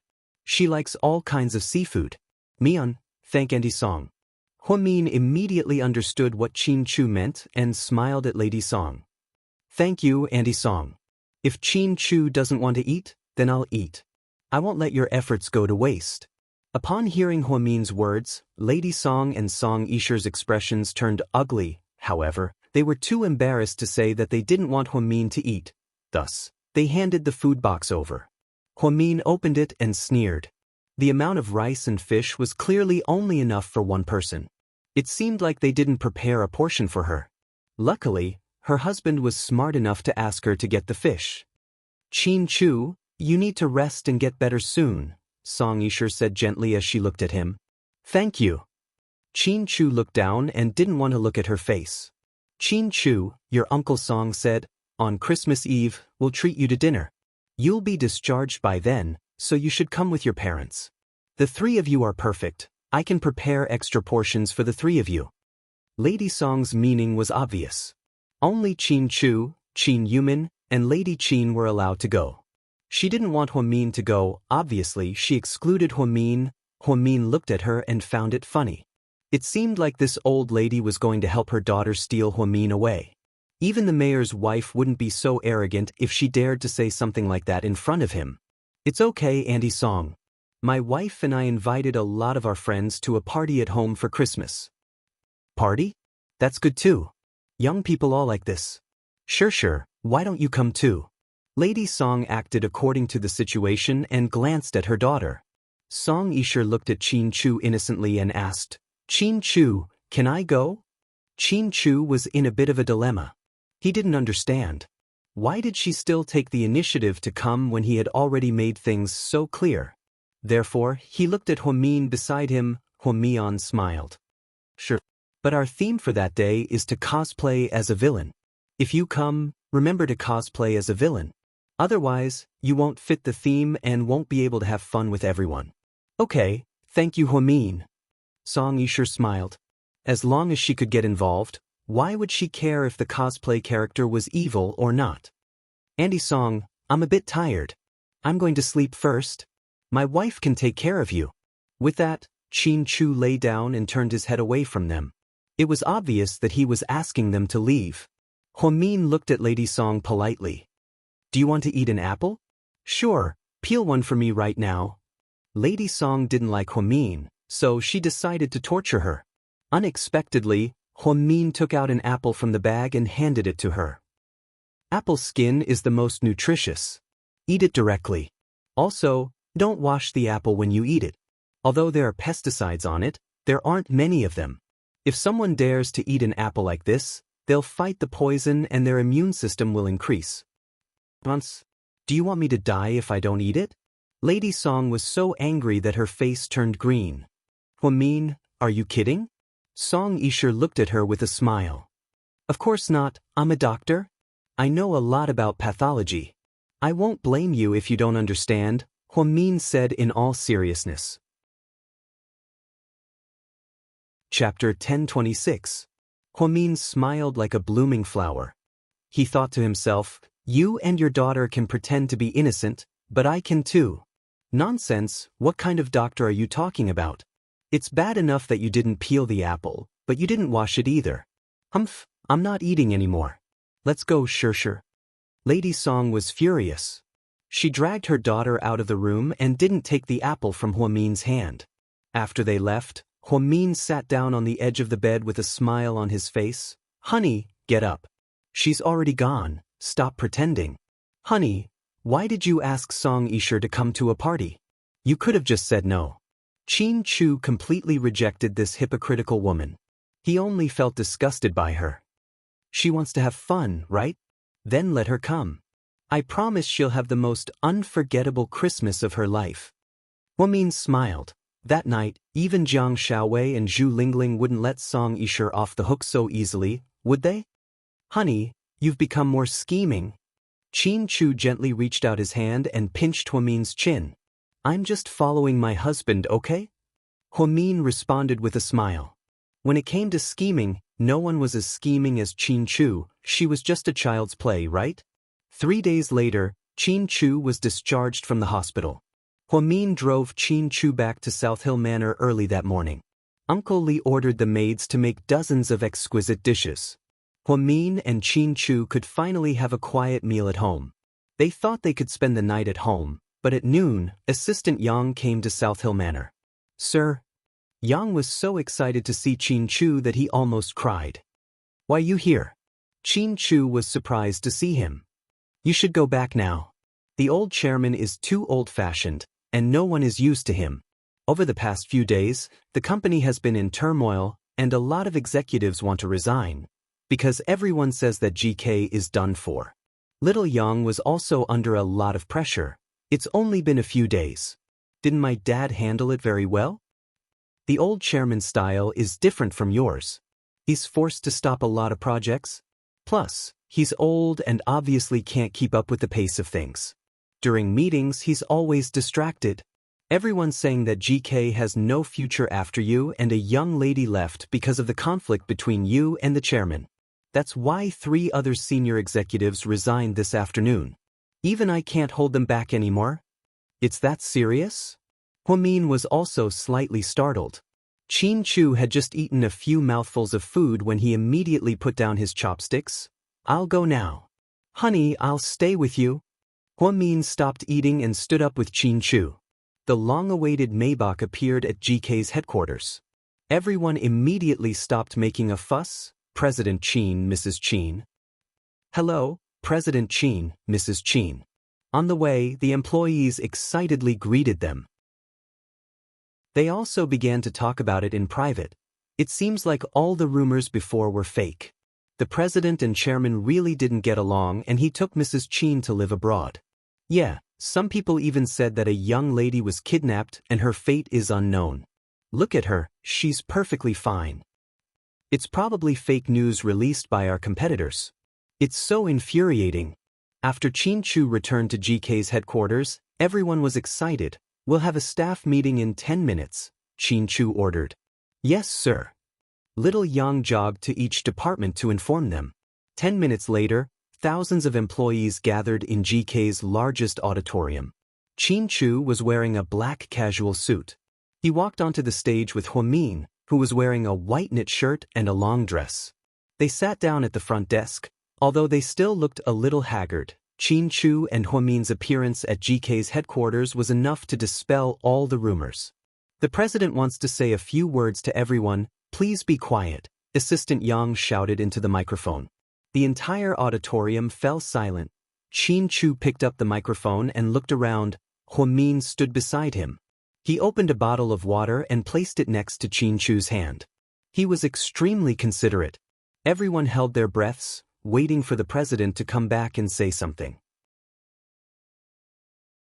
Chapter 1027. In today's meeting, I want to clarify 3 points. First, the chairman came back to the company as a temporary replacement. My wife and I had to deal with some important matters, so we didn't have time to come back. Second, rumors stop with the wise. As employees of GK, don't damage the company's reputation with false rumors. This is the end of this matter. If you hear any more rumors in the future, you will not be forgiven. Third, for those of you who want to resign, you have one night to consider whether or not you want to withdraw your resignation letter. If you insist on leaving, it's up to you. If you want to stay, the door will still be open. If you want to leave, then I wish you all the best. That's all. Thank you, everyone. Qin Chu was a man of few words in meetings. He wasn't like some leaders who talked for 4 or 5 hours, making everyone want to sleep. In the past, all high-level meetings were the same. After everyone expressed their views or opinions, Qin Chu would conclude with a few sentences. It was his personality to end things as quickly as possible. After Qin Chu finished speaking, everyone applauded. Then, Qin Chu held Huamin's hand and walked out of the conference room to the president's office. The finance department immediately sent over a ton of receipts, and the other departments sent over many proposals. It seemed like Qin Chu's father hadn't dealt with a lot of work since he came back. Most importantly, his father was getting old. He didn't dare to casually edit new projects, so he left a lot of work for Qin Chu. Sir, these can't be finished anytime soon. You can either go home and do it, or you can do it in a few days, Assistant Yang reminded him. It's okay, I'll leave after I finish. Qin Chu had always been clear about his work and personal life. When he worked, he had to act like he was at work, so he decided to take care of work first. Honey, Qin Chu originally wanted to tell Huamian to go home first. However, Huamin immediately said, I'll help you do it. It'll save you a lot of time. Then, Huamin sat down with all the documents and began to sort through them. Qin Chu looked at her gently. He knew that she wanted to stay with him because she cared about him. Yang looked at his boss and his wife enviously. He knew that they were deeply in love. In this way, Qin Chu and Huamin worked until late at night. It was 11 o'clock. When they came out, the whole building was dark. Everyone had left. Do you want a midnight snack? Qin Chu asked softly. Let's go home and eat. The papaya snow clam stewed by Uncle Li every night is really delicious. I like it very much. Huamin held Qin Chu's hand and smiled. All right. Then the two got into the car and drove all the way to South Hill Manor. When the maids saw that their master had returned, they immediately began to prepare supper and sweet soup. When Huamin and Qin Chu came down from the shower, everything was ready. What was rare was that there was a bottle of expensive red wine on the table. Did he take the wrong one? No alcohol, Huamin reminded. Madam, it was Mr. Qin's idea, the maid replied carefully. Leave it here. You guys can go and rest. Qin Chu nodded and told Uncle Li and the maids to leave. In the bright and spacious dining room, only the two of them were left. The long dining table was covered with a clean white cloth. On top of it were desserts, supper, and ginseng soup. There was also a fruit salad and a bottle of red wine.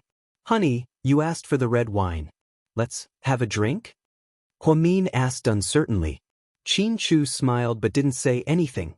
He picked up the bottle of red wine, opened it, and poured it into a glass. He didn't even have time to use a decanter. Then he handed one of the glasses to Huamin. Honey, thank you for taking care of me these past few days. Although you are the closest person to me in the world, I still have to thank you, Chu said gratefully as he raised his glass. Chapter 1028. Huamin slowly picked up her wineglass.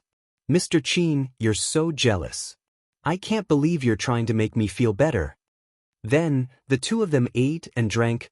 Huamin had a decent tolerance for alcohol, but this red wine was very strong due to its age. Not long after, the two of them split the bottle of red wine. Huamin was a little tipsy. Her cheeks were red as she tilted her head and looked at Chu. Honey, you look so handsome tonight. No matter how smart and witty a woman was, she was still drunk by a bottle of red wine, of course. Huamin didn't know that the bottle of red wine they drank tonight cost more than 3 million yuan. If she knew, she would be very happy. Without another word, Chu walked over and carried Huamin up to the bedroom upstairs. Are you crazy? Put me down, you just recovered. Huamin was scared to death and kept struggling. Don't worry, your husband is not that weak. Chu didn't care and carried Huamin all the way to the master bedroom on the second floor. Then he couldn't wait to push her onto the wide and soft bed. Maybe it was because of the wine, or the joy of regaining what she had lost. Huamin was especially passionate tonight. She responded to him actively and cooperated with his gentle movements. In the end, they were lost in a fantasy paradise. This was the first time Huamin slept so well in the past few days. She even snored slightly, which showed how nervous and tired she was. Chu's heart ached as he tucked her in. Then he hugged her and didn't want to let go. The truth was he was already prepared for the worst. Even if Huamin never had a child, he would still love her like before. They would always be like this. The next morning, when Huamin woke up, she saw Chu looking at her seriously. Honey, what are you looking at? I'm looking at you. What's there to look at? I'm not the most beautiful woman in the world. Huamin rubbed her eyes and smiled drowsily. Even the most beautiful woman in the world can't compare to my wife. In my eyes, you will always be the most precious existence. Aren't you embarrassed that sweet talk so early in the morning? Huamin smiled shyly. Then, she sat up and leaned against Chu's shoulder. She took out her phone and took a morning selfie. However, he didn't pat her face. Instead, he patted her hands. Two hands with their fingers interlocked. She posted on WeChats and Weibo. The best of you, the best of me, she said. This is the best of us. Is the best of us, sure, the public's loves. Ofs to herself. Wow, this is the first time GK's young madam has publicly displayed her love. It looks like all the rumors about them being on bad terms and getting a divorce are just rumors. They're getting along very well. Yeah, I have a relative who works at GK. He said that they were holding hands at the staff meeting yesterday. There's no such thing as a divorce. You guys should disperse and stop spreading rumors. Didn't they say that a young lady was getting a divorce because she didn't have children? But it doesn't seem like it. I've always thought that President Qin really loves his wife. I heard that she's his first love. Congratulations. The netizens all expressed their opinions. Jiang Xiaowei saw the post and immediately reposted it on her Weibo account. She even song Yisher and said, Dear Shir, I hope you can find a man as good as Chu. I hope there's a man who loves you as much as Chu loves Huamin. It was such a beautiful blessing, but Song Yisher was so angry that she couldn't even eat breakfast. Jiang Xiaowei, she's too much. Song Yisher threw down her chopsticks and ate less than 2 bites of her omelet.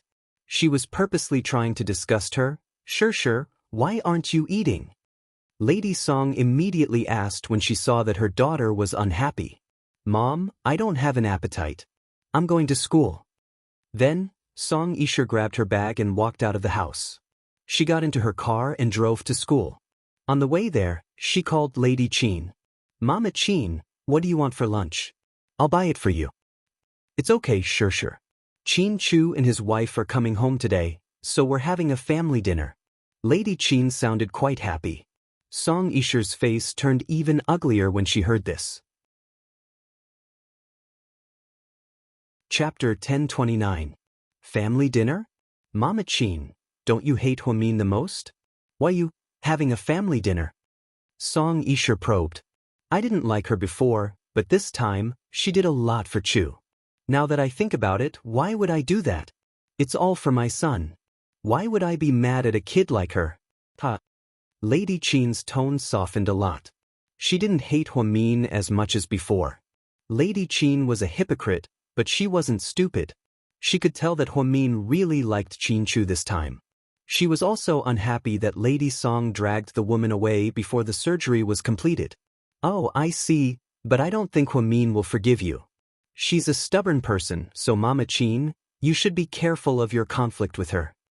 Do you want me to come over and keep you company at noon? It'll help you a little. Don't let yourself be taken advantage of, just like how you were pushed down by those bastards at his house last time. Song Yisher repeatedly reminded Lady Qin of those unpleasant memories, trying to make her angry. It's okay, sure. You're busy with work, so you don't have to come. Let's just leave it at that for now. Then, Lady Qin hung up the phone. Song Yisher's face darkened. Was all her efforts to please Lady Qin after she returned to China going down the drain? Just because Huamin was willing to die for Qin Chu, she had no chance at all? Song Yisher didn't want to accept it, however, she couldn't stop the family dinner. After all, she was just an outsider with no status. In the past, Lady Qin was there, so she could stir things up. Now that Lady Qin didn't let her go, she didn't want to get involved. Before Qin Chu and Huamin returned to the Qin family's villa, they went to the Sky Blessing Court first. She bought a lot of vegetables, fruits, and nutritional products for Huamin's mother. Seeing Qin Chu and Huamin holding hands so lovingly, Yang Mirong felt relieved and ignored the rumors. They only returned to the Qin family when it was almost noon. Huamin also bought the same thing. Every time he went to the Qin family, he felt very uncomfortable. She felt that even the housekeeper didn't like her very much.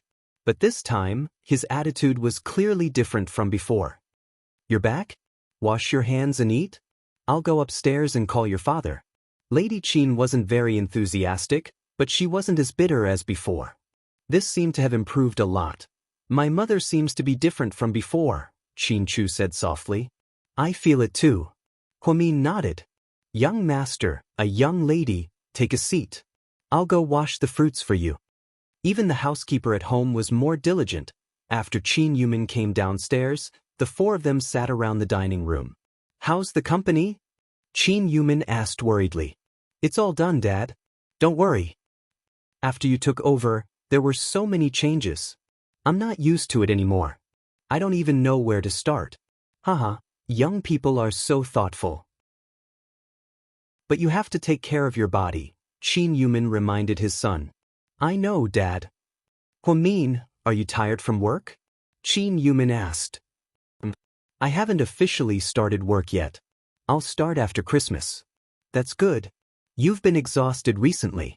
Rest well at home. Qin Yumin nodded. The crabs were flown in. They're quite fresh. You guys can have some. Lady Qin knew that Huamin loved seafood, so she flew in a lot of seafood.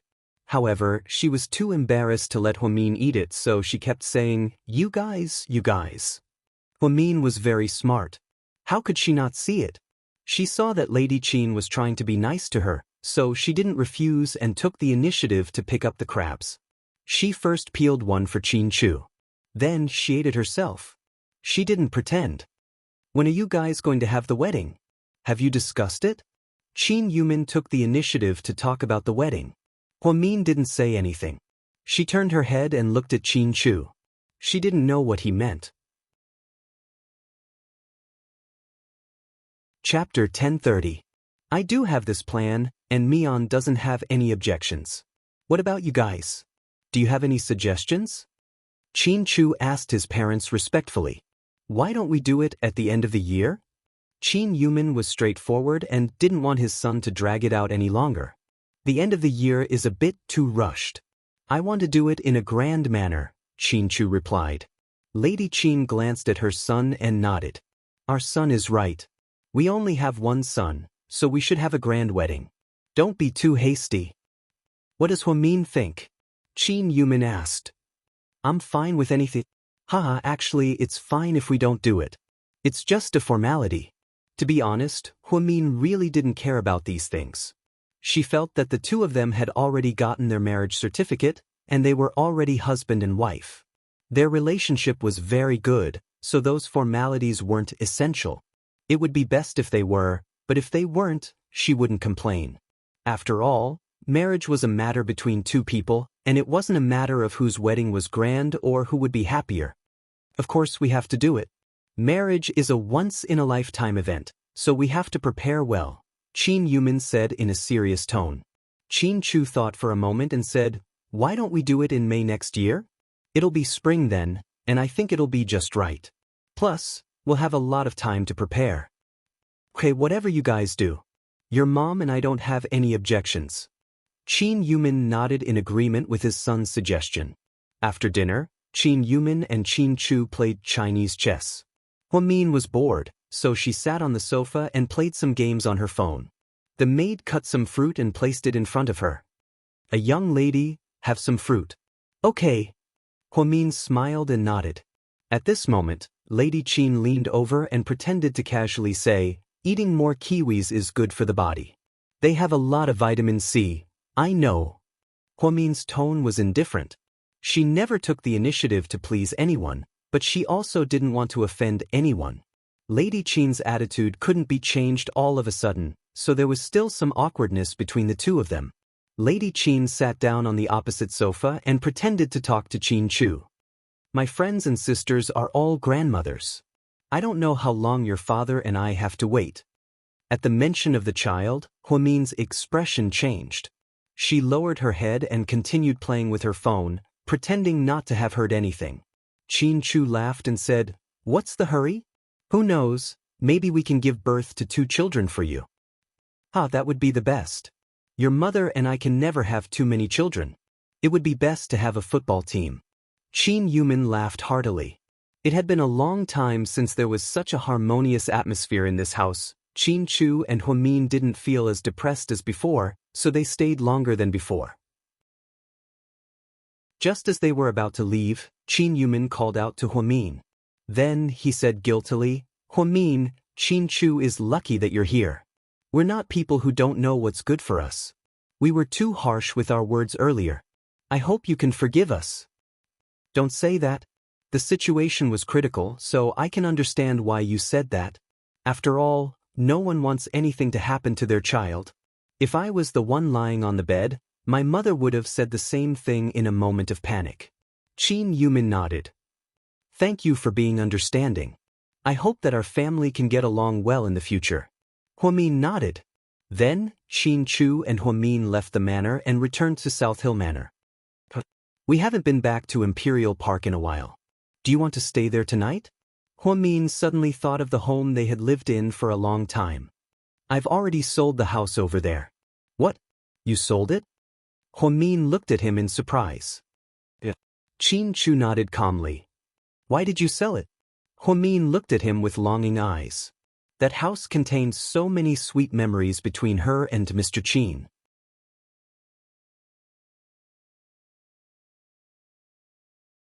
Chapter 1031. Because I don't like seeing Song Yishe, Qin Chu answered without hesitation. Huamin was slightly surprised, so that's why Mr. Qin was upset. He thought back to how Song Yishe spent millions to buy Imperial Park. She went through a lot of trouble to become neighbors with them. Every day she would bring them supper and talk to them. It was disgusting, but Huamin wasn't someone who liked to fight, so he didn't want to get into conflict with her. Now that Qin Chu suddenly sold his house, Huamin didn't want to part with it. However, if it was because he wanted to get away from Song Yishe, then there was nothing wrong with it. He had to admit that Mr. Qin's actions made Huamin really happy. Honey, have you really never had feelings for Song Yishe?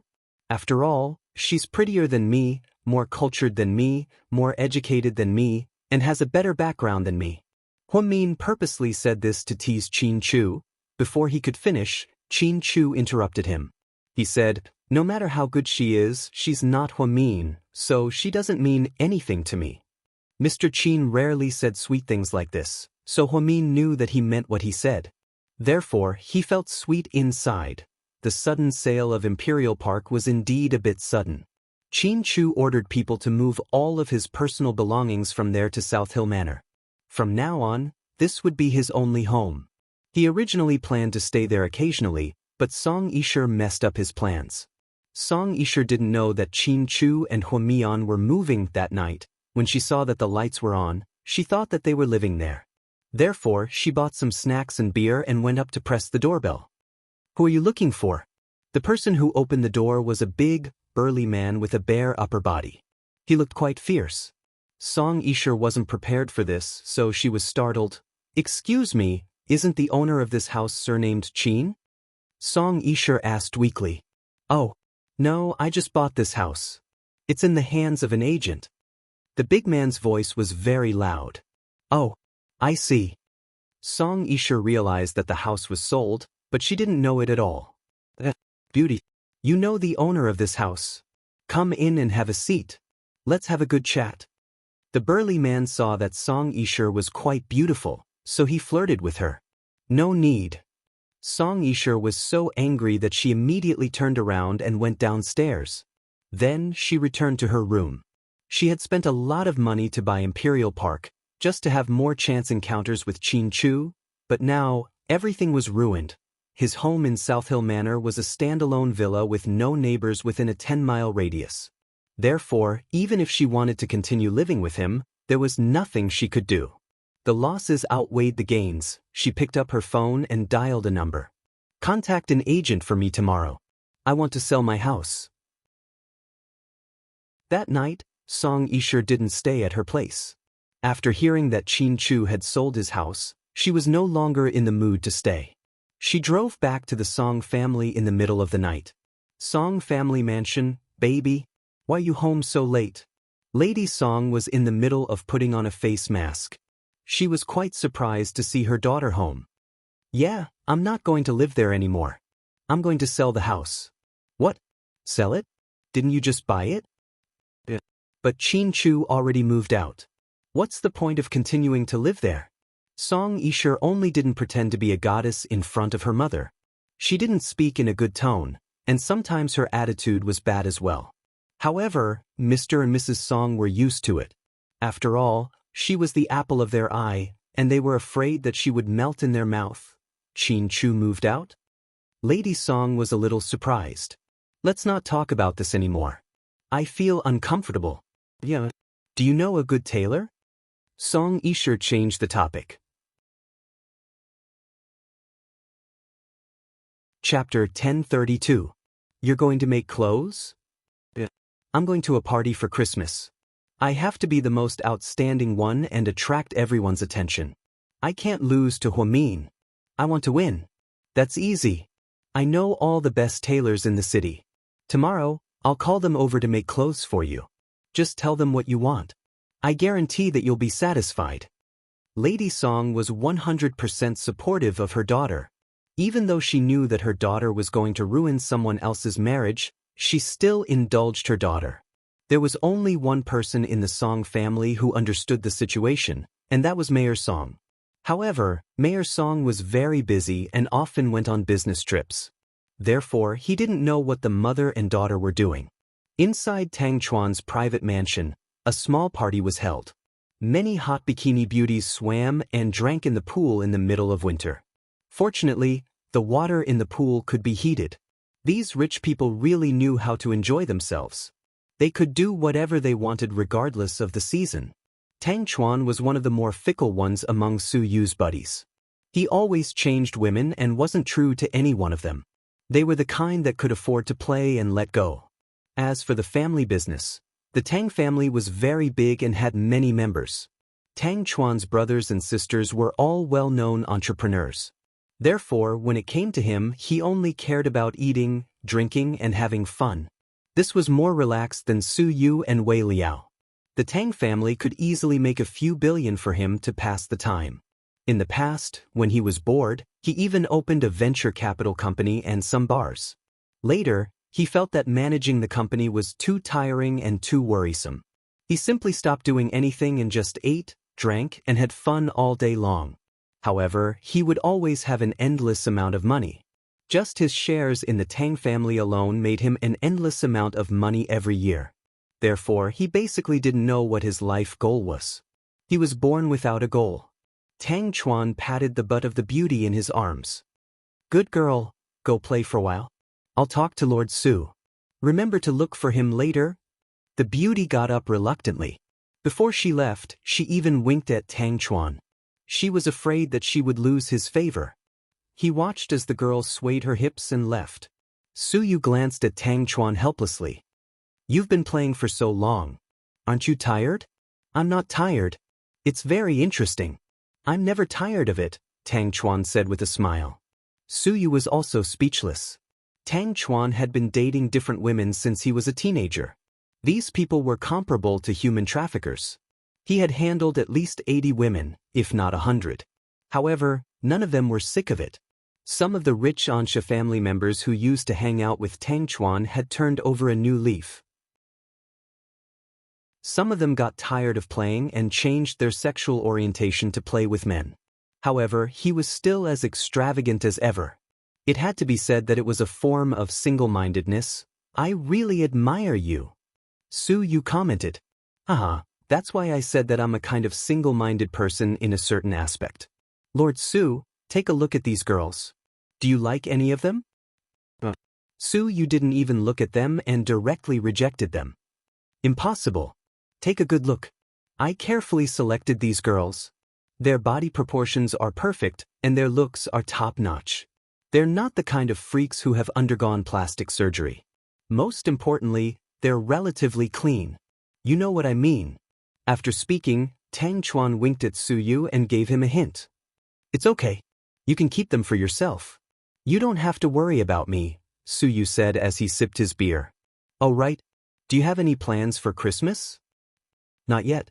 I don't know if the company has a movie coming up. I haven't had time to look at the schedule yet," Su Yu replied. Wei Liao and his wife received an invitation from Huamin. "I heard that on Christmas Eve, Huamin is holding a party at South Hill Manor." "I heard that it's cosplay," Tang Chuan said excitedly. Chapter 1033. Oh. Lord Su's reaction was very indifferent. He knew that whatever Huamin held had nothing to do with him, and he wouldn't be invited. "So, he really didn't invite you?" "No," Su Yu replied. "Huamin is a bit too heartless, isn't he? Who was the one who found her the military doctor when her husband was in surgery? Who was the one who didn't sleep for 3 days and 3 nights, running back and forth in the hospital? Now that he's recovered, he's burning the bridge after crossing it?" As Su Yu's best friend, Tang Chuan always thought that Huamin was heartless if he didn't reciprocate Su Yu's feelings. Even if they couldn't be lovers, they could still be friends. At the very least, he should thank Su Yu or something. However, Huamin didn't say anything, which made Tang Chuan feel bad for Su Yu. "I was willing to do those things, what does it have to do with her? Don't put the blame on her." Su Yu even defended Huamin. "Lord Su, I don't understand how you fell into this woman's trap." "I don't understand either." Su Yu smiled bitterly. "Damn it. You're so annoying. Even I feel bad seeing you like this. If it were up to me, you should hurry up and find a new woman. It's okay if you don't have feelings for her, feelings come from sleeping with her. Lina, come here." Tang Chuan waved his hand and called over a sweet-looking girl with waist-length hair and a light blue bikini. "Young Master Tang." The girl smiled sweetly. "Come, keep Lord Su company." Tang Chuan pointed at Su Yu and said. The girl immediately understood. She walked behind Su Yu and massaged his shoulders. Su Yu immediately stood up awkwardly. "It's okay." "Young Master Su, did I do it wrong? Or was I not strong enough?" The girl looked innocent. "None of them. You guys have fun. I'm going back first." "Come back. I prepared a party for you tonight." Tang Chuan stood behind him. No matter what he said, Su Yu insisted on leaving. This was completely different from the previous Su Yu. Young Master Tang? I heard that young Master Su isn't like this. It was the first time for the girl to see Su Yu being so cold, so she was quite disappointed. If she could spend the night with Su Yu, she would be rich. It was said that many A-list actresses in Imperial Star used to be spoiled by Su Yu, so now they could do whatever they wanted in the entertainment industry. He wasn't like this in the past. Later he met someone. Sigh, let's not talk about it. I feel sad for him. Tang Chuan sighed again and again. He felt sorry for Su Yu because he could not walk out of the emotional prison. In fact, Su Yu didn't feel sad at all. Instead, he felt that his life had become more fulfilling after meeting Huamin. In the past, he was like a walking corpse, living every day in a daze. No matter how much money he spent, he couldn't buy a little bit of happiness. Now, he had something to look forward to every day. Even if he just glanced at her Weibo, he would feel happy. He was like a teenager who had just fallen in love. Unlike others, Su Yu spent his youth in the army. There were no girls or school beauties there. There were only a group of strong men. They only faced hellish training and life and death tests. To him, Huamin was the first girl he fell in love with. It was like she was his first love. Although it was one-sided, it made him taste the joys and sorrows of life. Sometimes, he greedily thought that if only God would give him a little chance. How good would it be to have Huamin by his side for a while, even if Huamin left in the end? But at least she would leave him with a good memory. Now, to Su Yu, the most precious memory was the time when he was recuperating at Southside. Later, he even thought about whether or not he should go back to Southside and injure his ligaments. However, Huamin was no longer the head nurse of the orthopedics department. Now, Huamin was the famous chief neurologist at Southside. This woman was so outstanding that she could shine with a dazzling light if she wasn't careful.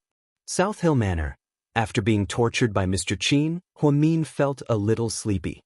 She closed her eyes and wanted to sleep.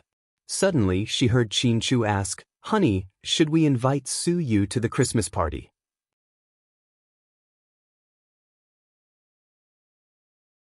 Chapter 1034. Honey, did I hear you right? Huamin instantly stopped teleporting. She turned around and hugged Qin Chu. She pressed her face tightly against his chest. No. But are you sure you're not jealous? Of course not. The corners of Qin Chu's lips curled up. But why did you suddenly have this idea? Huamin felt that Qin Chu and Su Yu were obvious rivals. Whether it was in terms of business or personal relationships, they were not friends. So, wouldn't Huamian feel bad inviting him over? I just suddenly remembered that you invited so many people this time. Let's not talk about Gao Ran and Zhu Lingling. They're our best friends, but Wei Liao and Jiang Xiaowei, they seem to be friends with Su Yu too. Since they're all friends, why don't we invite them over to hang out? But, won't you be unhappy? Huamin was still a little worried. After all, Su Yu never hid his feelings for her, and Qin Chu always knew what he was thinking. Was it really a good idea to invite his love rival over? Qin Chu tightened his arms around Huamin's waist. He kissed her forehead intimately. Your husband isn't a petty person. I can tell right from wrong. Su Yu seemed to have helped us a lot this time when I was unconscious. No matter what his intentions were, whether it was for you or for whatever reason, he still did so much for us. I'm not a heartless person, and I won't pretend that I didn't see it. Su Yu didn't take advantage of me when I was unconscious, nor did he hit the company when they were down. He didn't use any other means to attack me or take revenge on me. I think he's a gentleman. Qin Chu shared his thoughts on Su Yu. Su Yu is indeed a gentleman, Huamin admitted. The current Su Yu was a bit like Lu Xing in the past. Although they were enemies, they were brazen. Su Yu didn't know how to be secretive. Those who were most afraid of backstabbing were the ones who were most afraid of backstabbing. Therefore, Su Yu's character was still remarkable. Since Song Yisher can come, why can't Su Yu come? Since it's an open party, it's not a big deal. Let's invite them together, Qin Chu suggested. But I don't think he'll come. Huamin said slowly. She recalled that day at the hospital. Su Yu had clearly come, but he did not appear. It was as if he was avoiding her. After they recovered, they did not meet Suyu face to face, nor did they interact on Weibo. Perhaps Suyu had thought it through and did not want to continue to interfere in their relationship. So, Huamin felt that even if she invited him, he might not be able to come. Whether he comes or not is his business, but whether we invite him or not is our business. I, Qin Chu, am not a narrow-minded person. Even if we are rivals, Su Yu is definitely an opponent worthy of respect. Tolerance is the most important thing. Hubby, I really admire your breadth of mind. Huamin looked at Qin Chu with admiration in her eyes. She suddenly felt that her husband was so high and mighty. He was simply a perfect man. There were many types of men, but it was rare to find someone as magnanimous as Qin Chu. Admire? Really? You're not trying to suck up to me? Qin Chu looked at her with a puzzled smile. Of course not, I swear. Fine, I believe you. Since you admire me so much, I'll give you a chance. What chance? Huamin froze. I'll give you a chance to take advantage of me. Let's do it again. After Qin Chu spoke, he suddenly picked up Huamin and placed her on top of him. She straddled his body. This position was filthy. Again? Let's not. I don't have any energy left. It's fine. Just sit, I'll move you. Huamin immediately covered her face with her hands. Even she felt her face burning. Mr. Qin was talking dirty again. Chapter 1035. The next morning, when Huamin woke up, the first thing she felt was an ache in her waist and back. Then, she looked at the time on her phone and realized that it was already 9 a.m. She hadn't slept this late in a long time. Why did she sleep until the sun was shining on her but? She groggily turned around and didn't see Qin Chu. So, she sent him a WeChat message. Honey, did you go to work? Yeah, you're awake, honey? Qin Chu's tone was full of love. I slept for so long, why didn't you wake me up? You were too tired, so I didn't have the heart to wake you up. Qin Chu smiled. How dare you say that? My waist is still sore? Huamin complained. She didn't know what happened last night, but Mr. Qin's animal instincts kicked in and he went at it for a long time. In the end, Huamin begged for mercy. Now, she felt like her legs didn't belong to her anymore. It's okay, you don't have to go to work anyway. Take your vacation. What vacation? It's Christmas Eve today. I need to prepare the materials and decorate the house with everyone. We'll be waiting for them tonight. The party is tonight, and it's my first time hosting, so I can't embarrass myself. Okay, do you need me to do anything? No, just get off work on time. Huamin smiled. Okay, see you tonight, honey. Good luck. For the first time, Qin Chu smiled and cheered for Huamin. His expression was so cute. Oh right, honey, who are we cosplaying as tonight? You decide, I'm fine with anything. Qin Chu wasn't very interested in these things, so he didn't want to make the decision himself. Huh? If you leave it to me, aren't you afraid that I'll dress you up as Spider-Man or something? Let me tell you, I'm very imaginative, and you'll die from shock. It's okay, you can dress me up as long as you like it. Qin Chu had already made up his mind to hand it over to Huamin, so Huamin didn't waste any more words with him. After waking up, Huamin chose a milky white thin sweater and a light pink cotton padded jacket. She looked very young and was still dressed like a high school student. Zhu Lingling had once told her, "Girl, your taste hasn't changed at all. The clothes you wore at the beginning of the first year of high school are the same as the ones you're wearing now." She was a person who didn't know how to dress herself up. Once there was any public event in the company, it was Qin Chu who arranged for the stylist. Usually, she was very casual and always dressed like the girl next door. She was different from Song Yishe. Song Yishe was a goddess, so she had always been noble and elegant. Zhu Lingling, on the other hand, was sexier. Low breasts and tight buttocks were her favorite. Jiang Xiaowei, who had a high EQ, was more intellectual. Most of the time, she was more elegant. After Huamin got dressed and washed up, she went downstairs for breakfast. As she ate, she told the people at home to clean up and empty the entire living room. She was waiting for the Christmas party tonight. Then, Min contacted GK's planning department and discussed the plan with them. Then, 5 people from the planning department went to buy raw materials, and the other 5 came to the house to decorate. Min thought that she should be able to get everything done in one day. The party didn't start until 7 p.m. anyway, so she still had a lot of time. Therefore, she drove to Phoenix Hill, where Yang lived. Sister Min, why are you here? Yang was pleasantly surprised when he saw Min. Of course I'm here to see you. How's your recovery? I'm doing great. I'm getting moldy from staying here. Can you talk to President Qin and let me go back to work? Yang's surgery was very successful. After that, he recuperated in the mansion and didn't leave. He was bored out of his mind, so when he saw Min, he felt like he saw his savior. I knew you were bored, so I'm here to invite you to my party. Wow, what party? Hurry up and tell me. Yang was suddenly very curious. Chapter 1036. It's a Christmas party where we'll be cosplaying as villains. Do you want to come? Whoa, sounds so cool. Yang couldn't be happier. At his age, he loved all kinds of weird stuff, so he was very interested in cosplaying. Do you want to come? I have to come, it's awesome. I have a feeling that this will be the most unforgettable Christmas of my life. Yang clapped his hands and cheered. Looking at his bright and handsome face, Min asked tentatively, have you been in contact with Xiaowan lately? Sis, why are you bringing up that scumbag?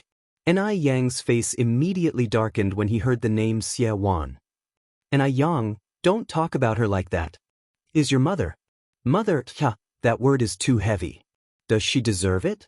She's only the mother of that child, not mine. She didn't fulfill her responsibilities as a mother to me. I'm afraid she's ashamed of herself. Yang sneered. Maybe she has her own difficulties, Min said tentatively. Difficulties? I don't think there's any reason for a mother to give up on her own son for so many years, not caring if he's dead or alive. Her heart must be made of steel, right? Yang smiled bitterly. Seeing his strong reaction, Min didn't dare to bring it up again. Instead, she changed the topic. After New Year's Day, I'll let the company gradually restore your work. Because you're still injured, we'll take on some photo shoots for the next 6 months and release some new singles. Don't take any more fights or tours. Your health is the most important thing. Thank you, Sis Min. What are you thanking me for? You call me Sis. How could I mistreat my own little brother? Min patted Yang's head lovingly. I'm so lucky to have met a big sister like you. Yang smiled happily. With his dimples, he looked just like the boy next door. He didn't look like a superstar at all. No, I think I'm the lucky one to know you. Even my biological brother keeps asking you to sign autographs and send them to his friends. I don't even dare to post photos of us together. My WeChat moments and Weibo are all over the place. Then I'll blow one up for them now. After saying that, Yang naughtily took out his phone and took a group photo while hiding behind Min. Then, he took a picture and posted it on Weibo. Sister Min came to visit me personally. She even invited me to her party.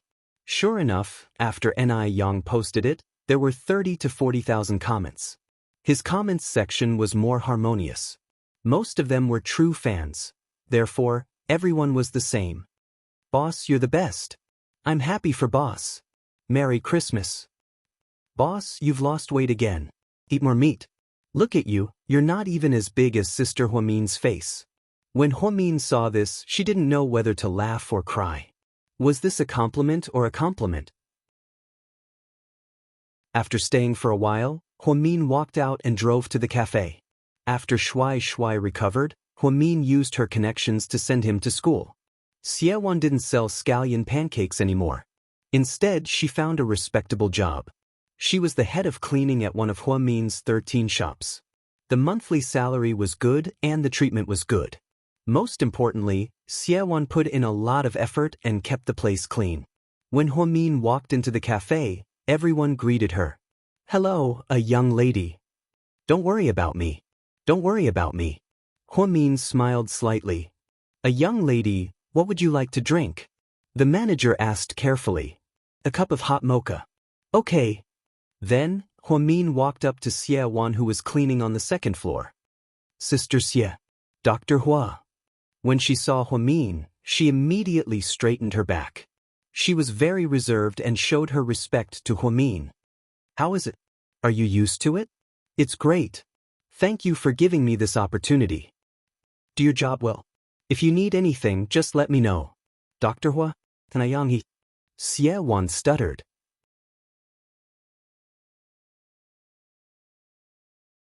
Chapter 1037. He's recovering well. I just came back from his place to tell you about it. That's good. How about Shuai Shuai? How's he doing? Do you like school? Huamin asked with a smile. Xie Wan nodded vigorously. Yeah, I like it a lot. He even told me that he met a lot of new friends and classmates. That's good. Don't worry, I'll find a chance for you and An Yang to meet. We'll try to resolve the conflict between you two as soon as possible, okay? Xie Wan nodded. Huamin then had a cup of coffee. After inspecting the 13 stores, he left with satisfaction. Back then, he took back GK's 13 stores in a fit of pique with Song Yisher and ran it himself. Now, it had become the busiest street in the city and was filled with people every day. The sales volume was surprisingly good. Huamin was shocked when he saw the numbers. If things continued like this, she wouldn't need Qin Chu to support her. She would be a rich woman in the future. The TV station's finance channel had invited Huamin to do an interview several times to talk about his entrepreneurial experience. However, she politely declined. It wasn't because she was too pretentious or low-key. It was because she thought that the 13 stores could do well because they were her own stores and she didn't have to pay rent. Therefore, she didn't want to show off in the interview and talk about her experience. What experience could she have? She could only say that she was rich. Only by making money could she make money. That was the only way to survive in the rich circle. Huamin ran around outside the whole morning. At noon, he went to Sky Blessing Court to have lunch with his mother. When he finally arrived at South Hill Manor, it was already past 5 in the evening. GK's planning department was indeed an elite team. They finished everything in one day. Even the details that Huamin asked for were done perfectly. Huamin's eyes lit up. The entire living room was decorated in black. There were vintage candlesticks, pianos, telephones, and all sorts of other decorations. It was as if she had traveled back in time to 18th century Europe. The decorations matched the manor perfectly. The chandelier had been changed to a dark purple color, which added a lot of mystery to people. The Santa Claus at the door had changed from her usual red color to a black cloak, just like the witches in Harry Potter. She was also holding a broom, which was very cute. The mythical beast, the reindeer, had also turned into a black eagle, which was very visually stimulating. The green Christmas tree had turned dark gray, and the little colored lights hanging on it were also dark. It really was a villain's party. Everything was so dark. A young lady, isn't this arrangement a little too dark? The head of the planning department laughed awkwardly. No, I think it's great. Huamin nodded with satisfaction. Huamin gave the staff of the planning department a big red packet and told them to go out and have a big meal. After that, she looked at her watch. It was already 6 o'clock. It's too late. I have to go and do my makeup. She thought that since Qin Chu was about to get off work, she had to do her makeup and cosplay first. At this moment, she suddenly thought of a very important question, so she opened Weibo and sent a private message to Suyu. Are you there? Yes. Suyu replied almost instantly. Ever since he found out that Huamin also used Weibo, he was basically on Weibo 24/7. When he saw that she was suddenly talking to him, he was very surprised. There's something I want to talk to you about. What is it?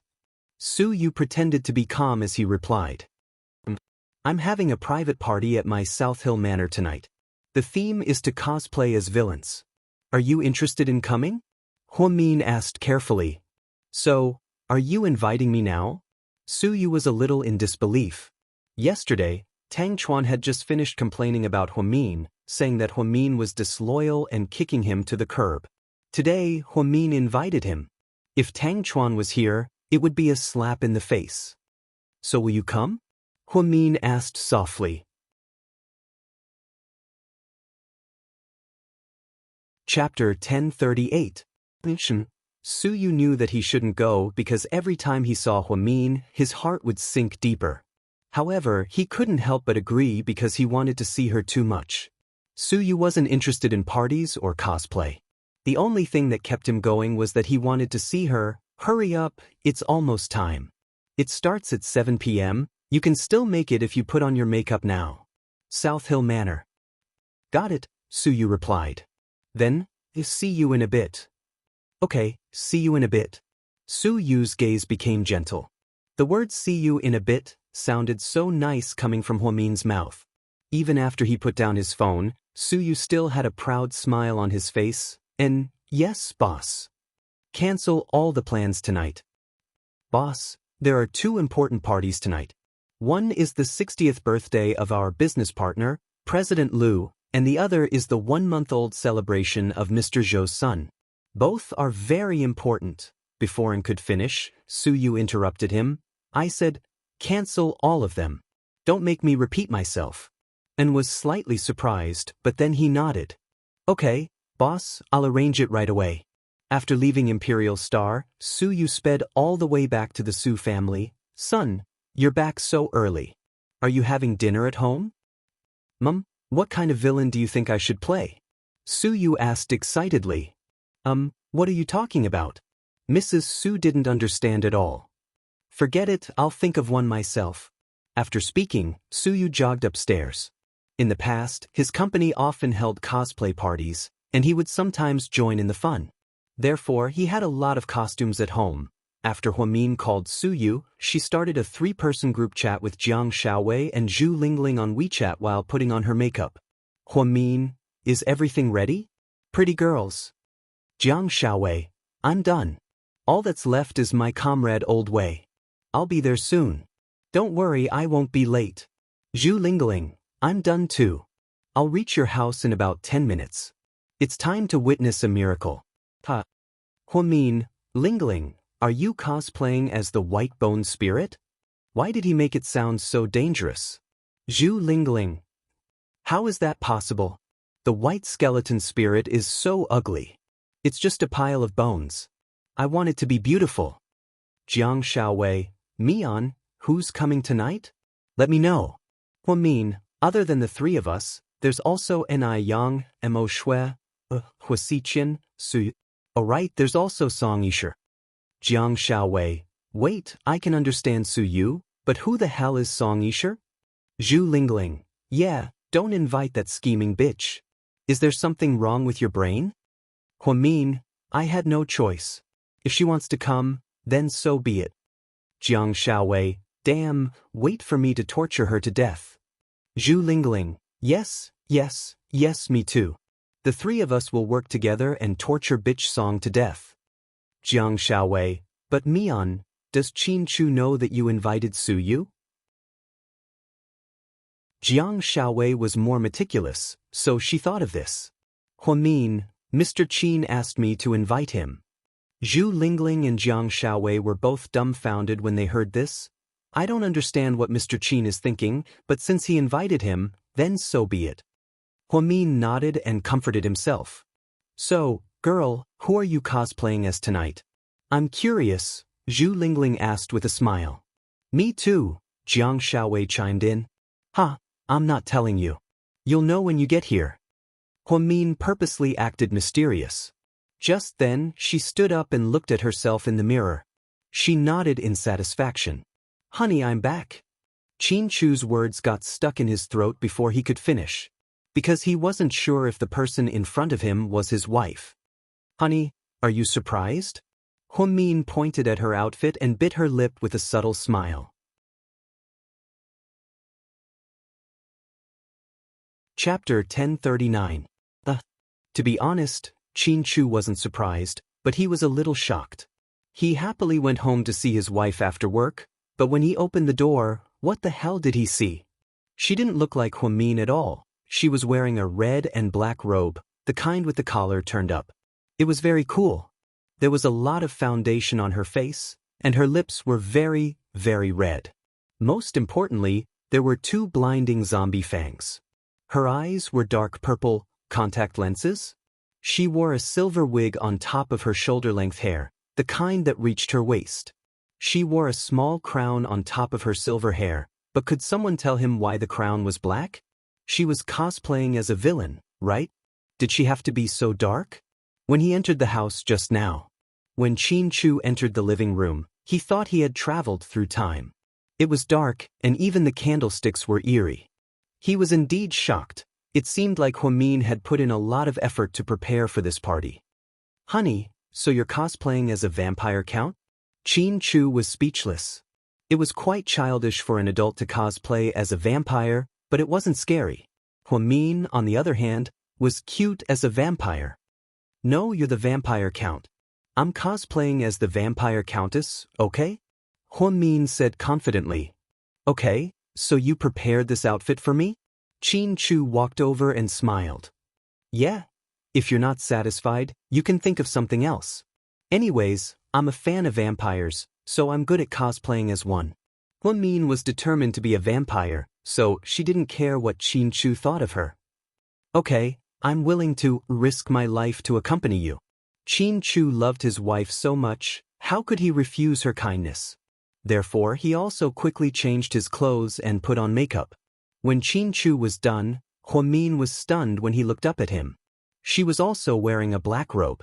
She also had purple contact lenses and crystal white dentures. Her hair was short and silver. His eyes were cold and arrogant as usual. She didn't think that Mr. Qin's rare cosplay as a vampire count would be so stunning. I'll give you 9 points for this outfit. I'm afraid you'll get too proud. Huamin gave her a thumbs up. Their outfits matched each other very well. At first glance, one could tell that they were a couple. There was simply no sense of disharmony. My beautiful vampire lady, please come downstairs with me. Our guests are coming. Chu extended his hand in invitation. Huamin smiled and put his hand in Chu's. They walked downstairs hand in hand. The butler, Uncle Li, and the maids also wore black robes to match the atmosphere today. Wearing the vampire's fake teeth was simply too adorable. It was almost time. Jiang Xiaowei and Zhu Lingling just said in the WeChat group that they were almost here.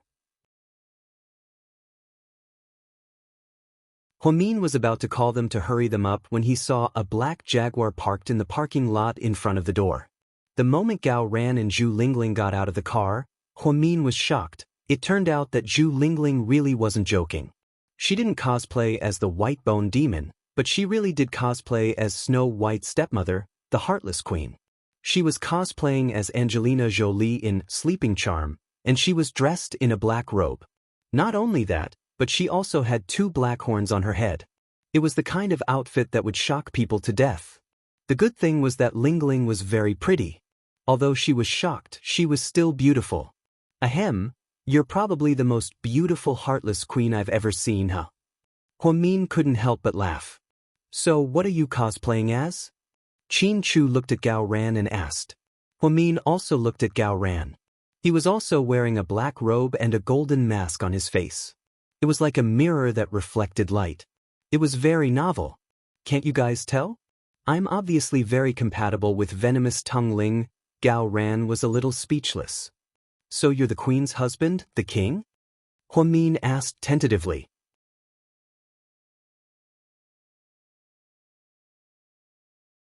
Chapter 1040. No, he's the magic mirror that accompanies the queen, Zhu Lingling added. Huamin, Chu. The couple was smart, but they didn't realize that Gao Ran was cosplaying as a magic mirror.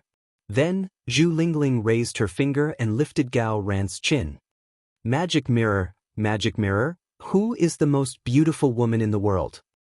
Queen, you are the most beautiful woman in the world, Gao Ran flattered. Zhu Lingling nodded in satisfaction.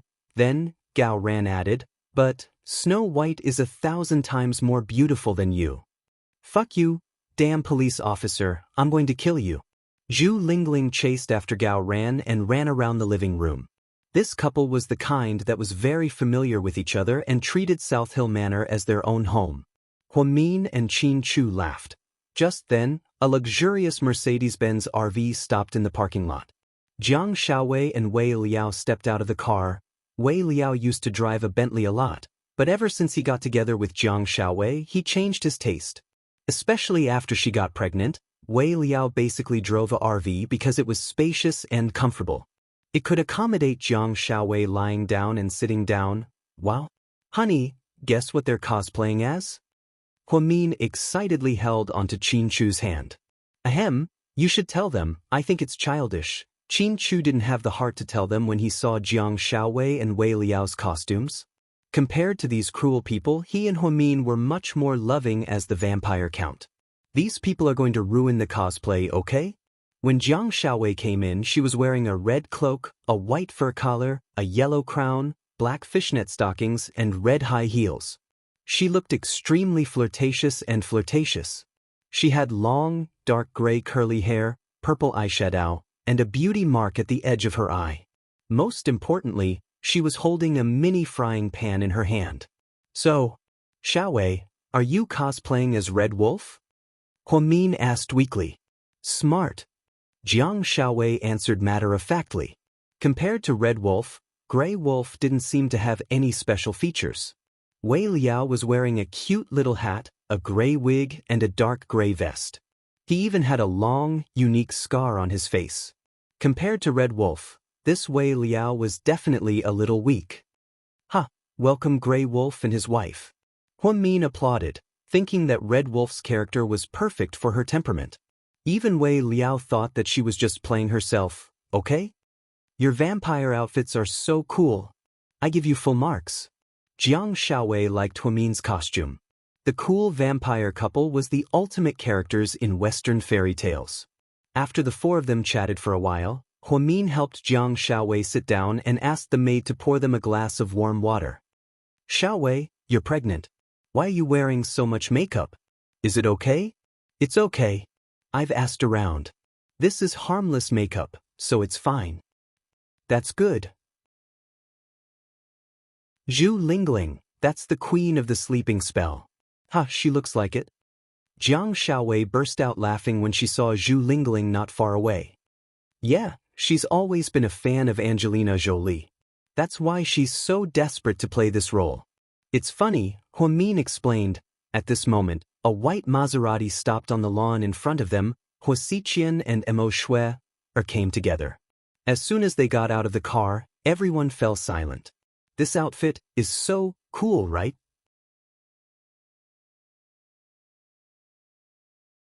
Chapter 1041. Huasiqian was wearing a bright yellow dragon robe with 9 dragons embroidered on it. On his head, he wore an emperor's hat.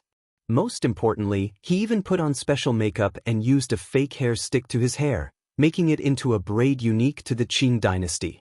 Even his shoes matched him perfectly. It was obvious that he was dressed in high-quality clothes that only the crew would wear. Huasiqian held a fan in his hand and fanned himself as he walked. He looked like a romantic emperor.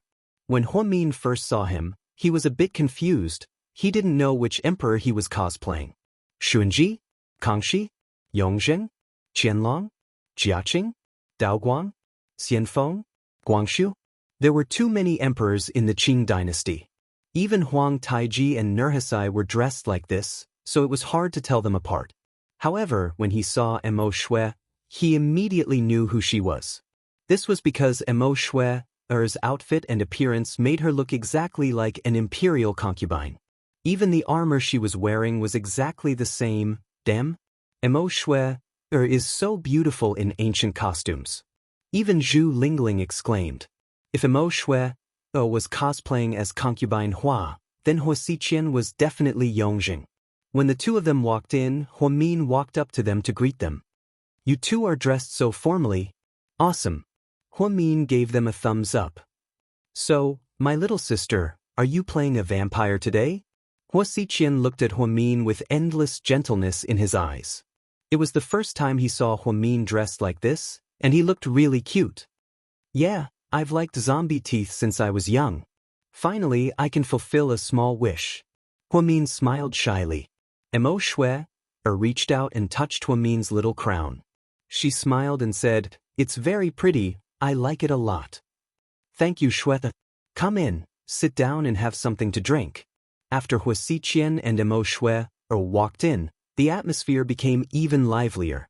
Huasiqian walked over and looked at Qin Chu. Was this your idea? Yeah. Qin Chu nodded, but he didn't seem to like talking to Huasiqian. She's so capricious, but she's even cuter when she's capricious, Huasiqian sighed. Qin looked at Qin Chu was captivated by Huasiqian Huamin. The next person to enter was Ni Yang, who came with Sister Yingzi. She drove Ni Yang's own Porsche sports car. It was dark red, very beautiful and very eye-catching. Ni Yang's cosplay was very cool. He was the most eye-catching character in Grave Robbers Chronicles. Zhang Qiling Huasiqian was wearing a black hoodie with a large hoodie over his head, making him look even more mysterious. His right hand was bandaged with white gauze and he held a black knife in his other hand. As his assistant, Sister Yingzi was also dressed in a standard Grave Robbers outfit, which was all black. It was a perfect match for today's theme. Huamin patted Ni Yang's head lovingly. You little brat, why are you dressed up like this? Are you trying to steal the show? Sister Huamin, you're so cool as a vampire. I love you. Ni Yang reached out and touched Huamin's fake teeth. He was having a lot of fun. You two should go in, it's cold outside. Huamin quickly took care of them. Huamian looked at the time and realized that it was almost 7:30 p.m. Everyone was here. The only ones who didn't come were Su Yu and Song Yisher. Did the two of them change their minds at the last minute? Why don't I see Lord Su? Jiang Shaowei asked loudly. Wei Liao froze. Did Lord Su say he's coming? Obviously he didn't know. Jiang Shaowei nodded. Yeah, Mian said in the WeChat group that Lord Su is coming. Before Huamin could say anything, the black Lamborghini's sixth elemental slammed on the brakes and stopped in the parking lot in front of the door. His speed was astonishingly fast. No one saw how he drove in, but the car was already parked. As expected of a top-notch sports car, it was just that awesome. Compared to before, all the other cars were nothing but trash. Wow, it really is Lord Su's car. Wei Liao was obviously a little excited. He was originally here to accompany his wife and wasn't familiar with the others. Now that Su Yu was here, everything was fine. He just had one more person to accompany him. When Su Yu got out of the car, he walked very slowly. When the people inside saw him through the glass, they were all stunned. What is Lord Su cosplaying as? Wei Liao was also confused. He had gone to many cosplay parties with Su Yu before, but he had never seen Su Yu dressed like this. You're tuning in to the Wang Lin's Journey YouTube channel. Don't forget to subscribe and join us on this journey to catch the most captivating stories.